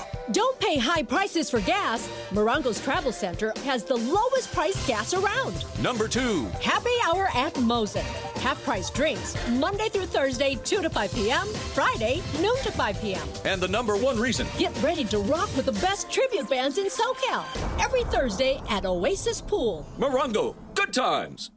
Call Jacob. Hey, it's Mace. And I'm Ireland. We know Jacob and Ronnie. We've known him for a long time. And most of all, we trust him. Here's the thing. If you get in an accident, within the first 30 seconds, they're going to try and get you to take a deal that isn't in your best interest. Let's talk about some of the red flags that you should be on the lookout for. The insurance companies will rush you to settle. They'll record all your conversations. They'll downplay your pain. They'll delay any payment that you have coming, and they blame you early. If you call Jacob at 800-345-6789, none of that happens. No, count on Jacob. If you can count, you can get to Jacob. 800-345-6789. That's 800-345-6789. Accident or injury, call Jacob and Ronnie. Call Jacob 1-800-345-6789. Call Jacob. Individuals and businesses with tax problems, listen carefully. Do you feel like you're losing control of your finances? If you owe over $10,000 in back taxes or have unfiled tax returns, we can help you take back control. The IRS is the largest and most aggressive collection agency in the world, and they can seize your bank accounts, garnish your paycheck, close your business, and file criminal charges. Take control of your tax problem now by calling the experts at U.S. Tax Shield and take advantage of the Fresh Start program and new laws that may allow us to negotiate a settlement for the lowest amount possible. Our team of tax attorneys and enrolled agents can stop collections and get you protected so you can take control of your financial future. U.S. Tax Shield offers a price protection guaranteed quote to get you protected today. U.S. Tax Shield is A+ rated with the Better Business Bureau, so call now. 800-687-5192. That's 800-687-5192. U.S. Tax Shield. 800-687-5192. You never know what you're going to get when you wake up with Sedano and Cap. Is it a complicated thing to sign LeBron and then trade LeBron and make it all work? Yeah, it does sound complicated. It sounds like rocket science to me. But good news. The Lakers just signed a rocket scientist. That was well done. Okay? Good job. Thank you so much. Appreciate it. It's the morning show with Sedano and Cap. Weekdays starting at 7 a.m. on ESPN LA. Yo, this is Jerry Garcia. It's your boy Concrete. And you're listening live to the 710 ESPN Radio, the best show, 3 to 6, DeMarco and Travis live. Let's go. More DeMarco and Travis right now. Wait a minute. You're a Trojan? I am. Fight on forever around these parts. Way back in the late 1900s. What year? 98. 98. Okay. Yeah, I was there. I was there for the really dark period. I was there for the Paul Hackett years. The darker. In fact, I missed. So Carson Palmer's freshman year was the year after I graduated. So I just missed all the fun stuff as a student. It's just about to get going. Yeah, I missed all of that. The dark ages. Yeah. Okay, Paul I got Hackett. Oh, poor guy. It did not work out well for him. Did not. Yes. Yeah. Yep. No. Well, and then Pete comes in and sets the bar at a level that everybody's been chasing ever since. Which is wild, though, because if you remember, Pete was like the 6th or 7th choice down the list. Yeah. He was way, and I remember when I hired him, I'm like, he's an NFL washout. Like, what's this guy going to do? There's Mike Bellotti. There was Mike Riley. I know. I think Dennis Erickson was somebody all they went for the job. They tried to hire all of them before Pete Carroll, and they all said no. They all said no. Yeah, Okay, and I think there was at least one more in there, but Erickson, Riley, and Bellotti, I know were all part of that. Yeah. Wow, way to go, Pete. They went way down the list before they found Pete Carroll. Yeah. I didn't know you were a fight on. I am. Oh, my gosh. Yep. These Mondays will be different from now on. Oh, yeah, you and your purple and gold there. There you go. Okay. Did SC play yet today, or are they on tonight? No, they're a little tonight? bit later. Yeah, they're tonight. They're playing A&M in the regional final. Wow. In College Station, I believe. Yes. Yep, they are. Yeah. They're on the road. Which, hey, look, this is a step forward for them. They've been kind of wandering in the wilderness First time for in a while, while. they've been pretty good. Yeah, and they've got arguably the richest tradition in the history of the college baseball. Still the most national championships 11, in baseball. something like that. Wow. 12, Yeah. something like that. Yep. Not too bad. All right, let's talk about the NBA Finals, which get going on Wednesday. He's here early, Wembanyama. I think, to knock out the defending champ with the MVP on their home court in a Game 7 and do it with emphasis. Do it emphatically. If you are another, and I get this stuff changes quickly because we were just talking about crowning OKC for the foreseeable future, and then the next year they don't even make the finals. But he and this feel very different to me. This feels like this could be something we're seeing him in the finals. Maybe not every year, but very, very frequently over the next decade and a half. The embryo stage. I don't know who put that out there in our group text, but Wemby could win a championship before he wins MVP. I thought that was interesting. Yeah. I never thought of it that way. But the one connection I have, like when he's about to take over the NBA, how it looks to us and the Jordanness of it, it always seemed like Michael Jordan got guys to play above their head. You know what I mean? Yeah. Like they even average guys play like the Kerrs and Paxsons Yeah. and who's the B.J. Armstrongs of the world. They played elite, but they were role players. You can say the same thing about OKC and SGA. Those guys play above their head, but it seems like Wemby has that entire team thinking they're going to be champion. It just ain't him. Well, it's because he cares so much. I mean, not only is he supremely talented, but he cares so much. He's so emotional about it to the point that he says, look, I'm not going to hide my emotions. I'm not going to hide how I feel. And I think that becomes infectious, right? You see that when your floor leader is also your emotional leader, I think everybody you have no choice but to get on board and come along. This sounds like a joke, but I don't mean it as a joke. He cared about the All-Star game. Yeah. You know, like he saved the All-Star game from them pulling the plug altogether. Well, it'd been a joke for a long time. Right. And they were talking about, hey, guys, we either need to fix this or we just got to get rid of it. We were right there. And then he came in, I'm going to play hard, and if you don't, I will embarrass you. And everybody played hard.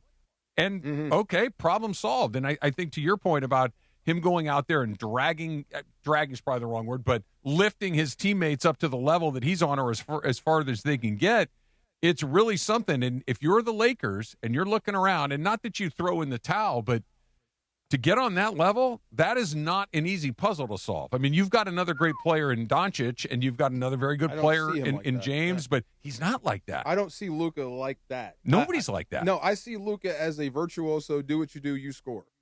I think, he's going to lead, but as far as inspiring, being like Wemby, I don't expect that out of Luka. Yeah. Now, that's why Marcus Smart was really huge for the Lakers as far as being the vocal guy on the team and getting guys, But is he good enough to be, inspiring?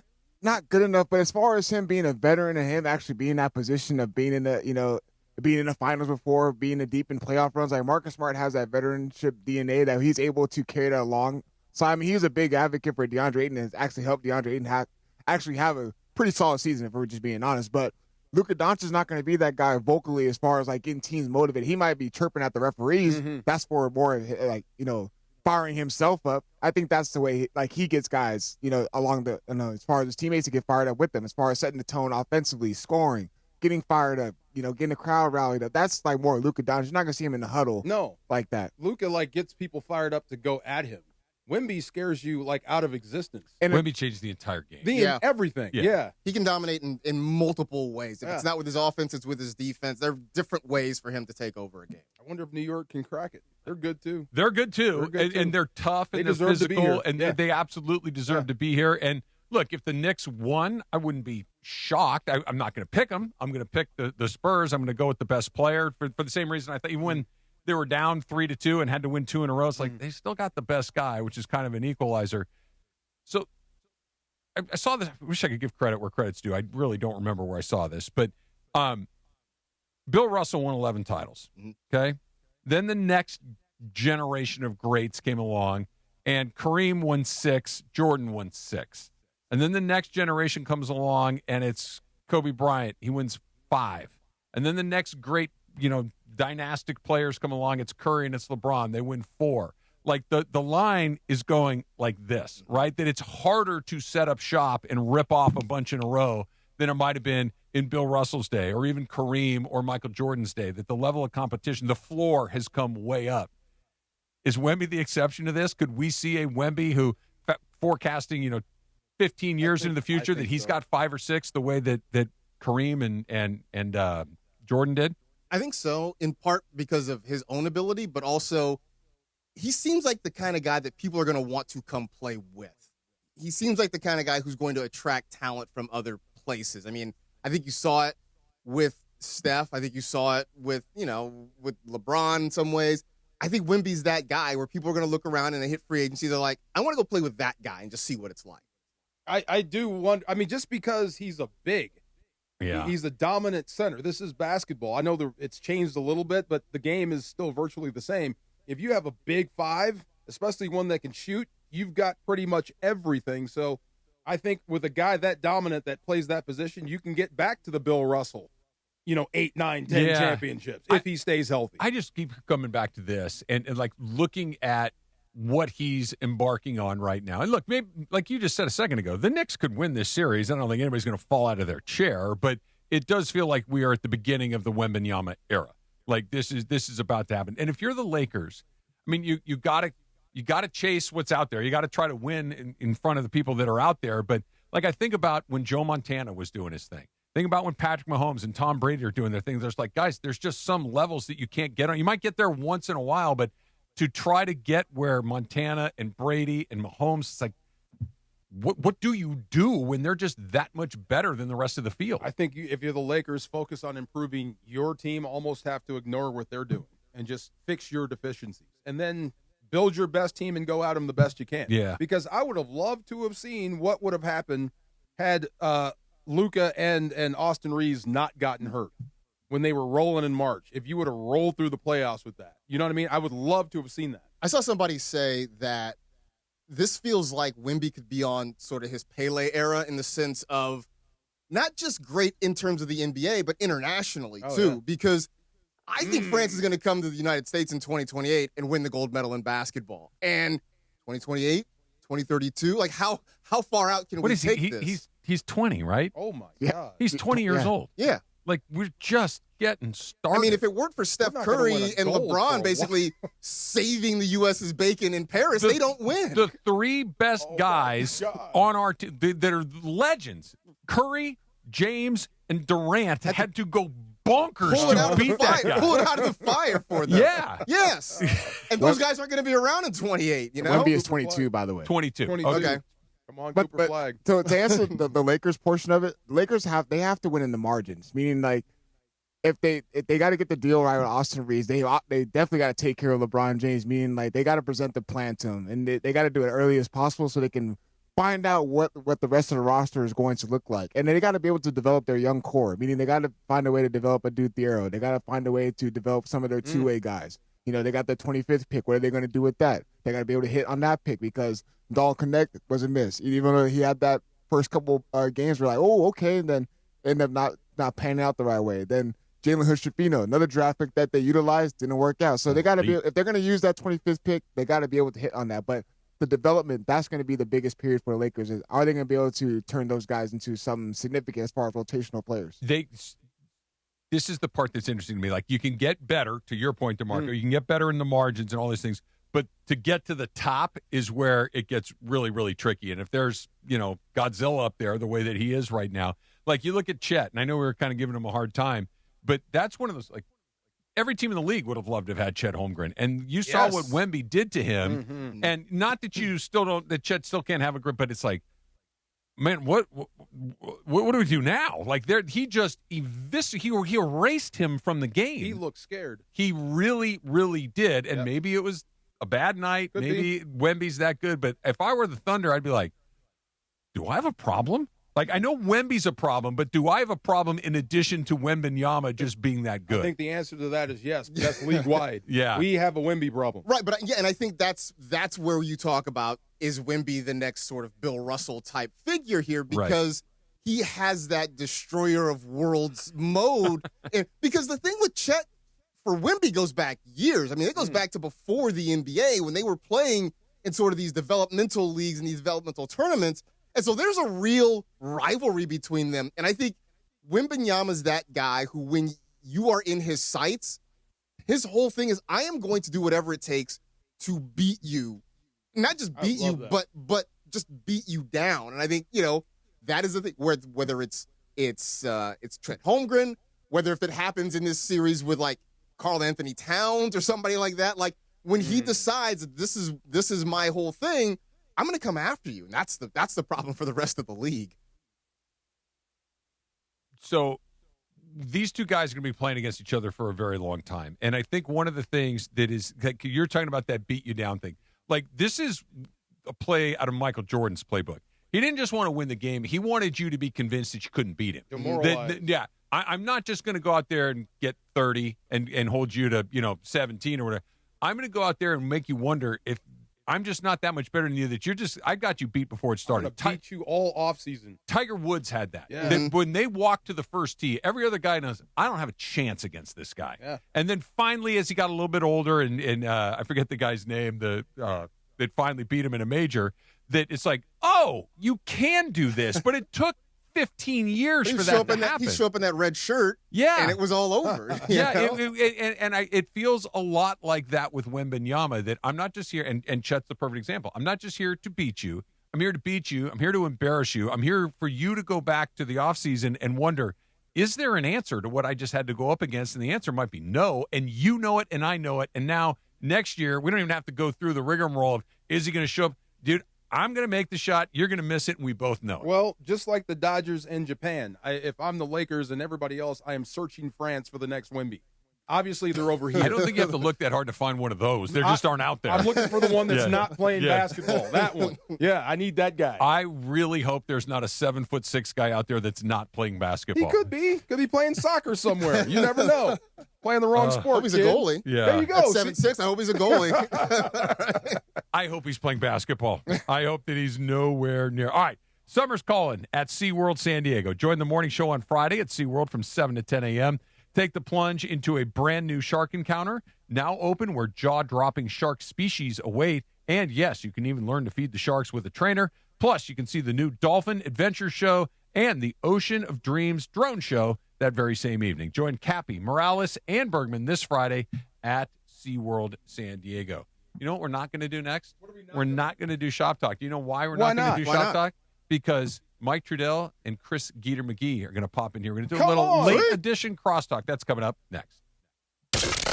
Mason and Ireland, the OGs of LA sports talk. Gym today, I got the best compliment I could possibly get at the gym. What'd they tell you? You have really got great arms. Now, I No one hate said that to I you. got Absolutely that today. no I one had the said great that arms to you. compliment today. I think, although I've got a gut, I do have great arms. Mason and Ireland, weekdays at noon on 710 ESPN, the ESPN LA app, and on YouTube. This World Cup season, the ultimate watch party experience is at Mercado Gonzalez in Costa Mesa. Catch every Mexico and USA match live, surrounded by non-stop game day energy, passionate fans, drink specials, surprise giveaways, and all the flavors that make every match unforgettable. Grab fire-grilled asada tacos, slow-braised quesadilla, fresh ceviches, warm churros, and more. Join us for every Mexico and USA match at Mercado Gonzalez in Costa Mesa, where every match tastes better. If you have ever thought about remodeling your bathroom but were worried it would take too long or cost too much, then stop worrying. Right now, Jacuzzi Bath Remodel has designed a collection of high-quality custom products and perfected the one-day remodeling experience so you can enjoy your new bathroom faster than ever before. It's a worry-free bath remodel from the most trusted brand name in the business, Jacuzzi. A jacuzzi bath system fits in your existing tub space. It's a no-mess installation with an amazing style selection, factory-certified installers, and a limited lifetime warranty. Call 800-717-4599. That's 800-717-4599 right now and get 50% off installation with no interest and no payments for 12 months. Replace that old bathtub today with a walk-in shower for a safer bathing experience. If you have lived in your home for over 15 years, it's time to remodel your bathroom. For a virtual or in-home appointment, call 800-717-4599. That's 800-717-4599. 800-717-4599.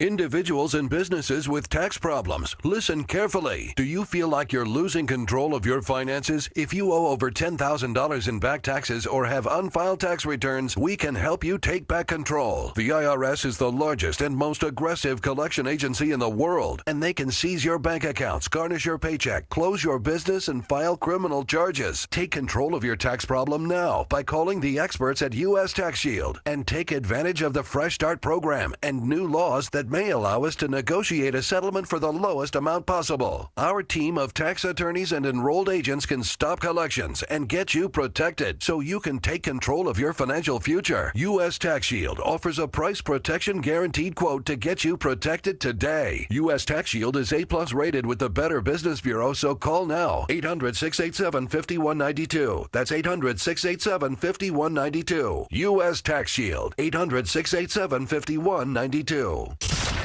You're listening to the DeMarco and Travis Afternoon Show on 710. By the way, DeMarco, I see you rocking that quarter zip today, man. Am I making a statement with this thing? Yes.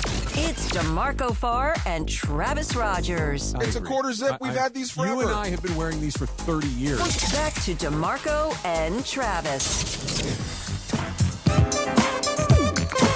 All right, Lakers talk is coming up next. Mike Trudell and Chris McGee are both here. Geeter, What's I'm going up, to start guys? with you because I know Trudell is a Vikings fan, so you're secondary to this. Yeah, don't mind me right now. Go. Myles Garrett. You know what that Yeah. means? You know what this means?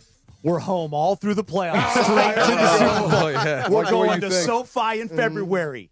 It was. And the Vikings will not be there, Michael. Hey. That was Well, not if the Rams. Yeah, not if the Rams are going to the Super Bowl. I guess just by definition we couldn't because the NFC. Yeah. But I don't know if I feel great about Kyler Murray running away from Myles Garrett. Unfortunately, he's also like the fastest guy in the league, despite being 280 pounds of pure muscle. That's a smart thing to run away from Myles Garrett. Yeah, you can't. You can't. That's the problem. As somebody who roots for a different NFC team, you see the team that was already at least the betting favorite. They were plus 800 to win the Super Bowl this morning.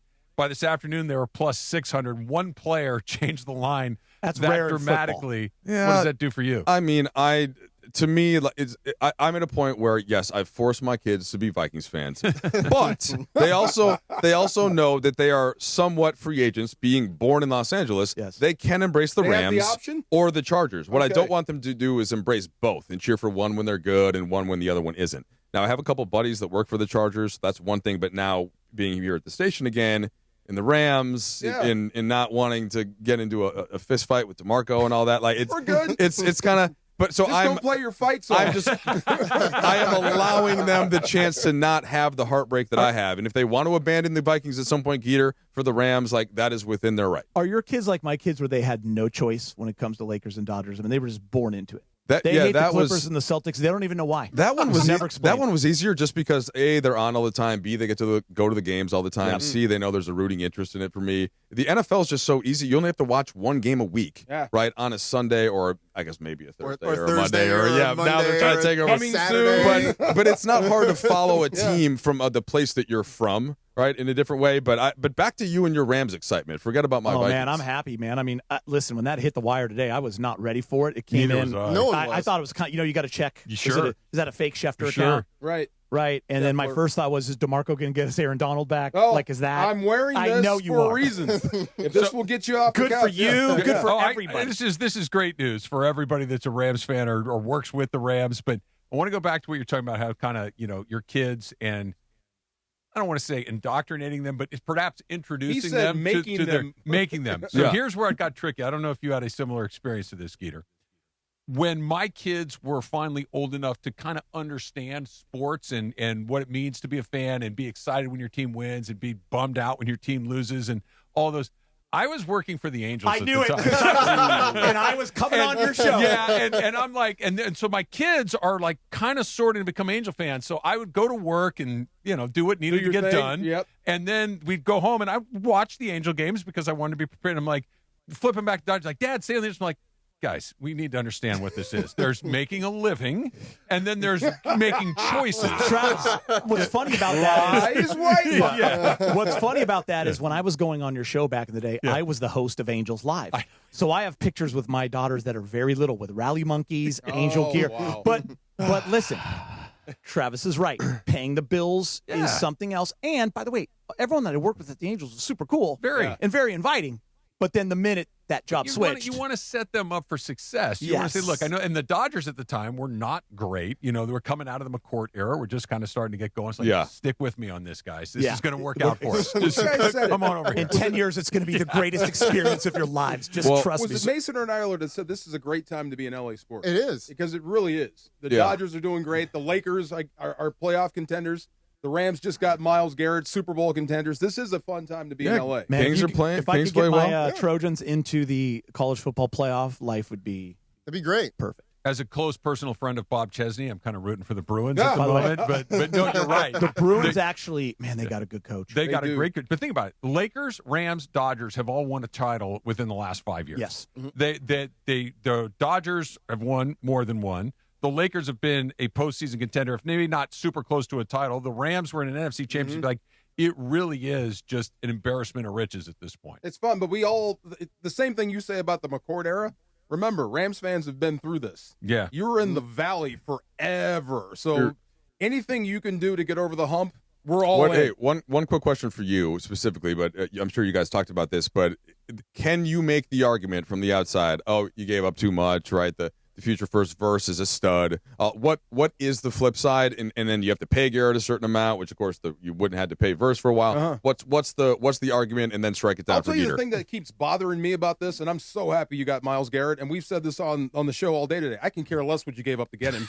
Okay. Because he's the best player in the league. That's how I feel. Yeah, I really do. I could care less what you have to give up to get a guy like that. But the one sticking point is Jared Verse was on his way up. He was ascending. I would have loved to have seen what he would have become. But like we said, when somebody calls and says, "Do you want the best player in the league?" the answer is yes. Yes. The answer is yes. And And by the way, worked out for the Dodgers. I was saying this. I was saying this when we were in the conference room talking. For me, football more than any other sport, and I could be wrong, man, it is a win now when you have an opportunity because the window is small. And it's been actually incredible that the Rams have stayed relevant for a long time. Goff all the way through Stafford. They went to a Super Bowl with Jared Goff, and here they are again striking and have a chance to win for the last couple of years and maybe going forward. You can't put a price on that. This is their fourth really big swing. The first one was when they moved up to go get Jared Goff. They were supposed to pick 16th, and they basically emptied their draft and said, "We want that guy." It worked. He took him to a Super Bowl. He didn't win a Super Bowl, but he's a really good quarterback for the Rams. The second one was Jalen Ramsey, right? Jalen Ramsey, multiple first-round draft picks. Jalen Ramsey, it popped. He wins the Super Bowl. Matthew Stafford, don't need to tell you how that ended. Everybody knows how that. This is number 4. And they're 3 for 3 doing it like this. Like when they see one of those guys and they go for it, it's hit pay I would say 5. You mentioned the person when you came in. You said Stan Kroenke.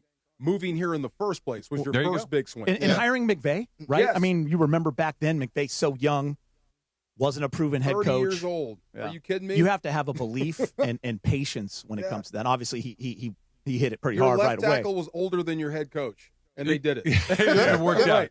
And it worked out. So, Gator, do you have your ring size from the Laker days? I know. But so you're fine. So you're ready to get that thing fired up again? Yes. Okay. Yes. 100%. By the way, I do need to say this before these guys leave. I'm sorry. For what? You two are right. You picked the Spurs. I said, I just think OKC is going to get it done in Game 7. I know. And I was wrong. I don't know if Trudell has told you this or not, Geeter, but I'm a ball knower. Yes. Yeah. I hear it when I'm driving. I let him know. When you were here on Thursday, Trudell, I said to him, I said, look, Game 7, you were right about Game 6. Like, he's going to empty the clip, and we'll see what it is. I'm like, I'm just going to take the guy that has the best player on the floor. Yeah. Or the team. And Wembanyama was the best player on the But floor. you know what you said that made a lot of sense? He only played 29 minutes in Game 6. Yeah. He didn't have to empty the clip. No, he didn't, and they were But just his all clip over. was emptied enough that he didn't have to play in the fourth. Right. Yeah, because they were in control there. Yeah. Well, that'll be one of the things we discuss on Lakers Talk, by the way. Yeah. Awesome. We'll see who Geeter picks between the Spurs and the Knicks, and just all kinds of ball knowing coming up. A lot of ball knowing. Extreme ball knowing coming up. I haven't earned the extreme title. We are I'm thrilled just to be a ball knower along the way. That's where Myles Garrett will come Trudell, up. Geeter, Lakers Talk coming up next. Marcus, great job. DeMarco and I will. Oh, it's Tuesday tomorrow. See you then. Come on. You never know what you're going to get when you wake up with Sedano and Cap. I'm okay being honest and not getting the adulation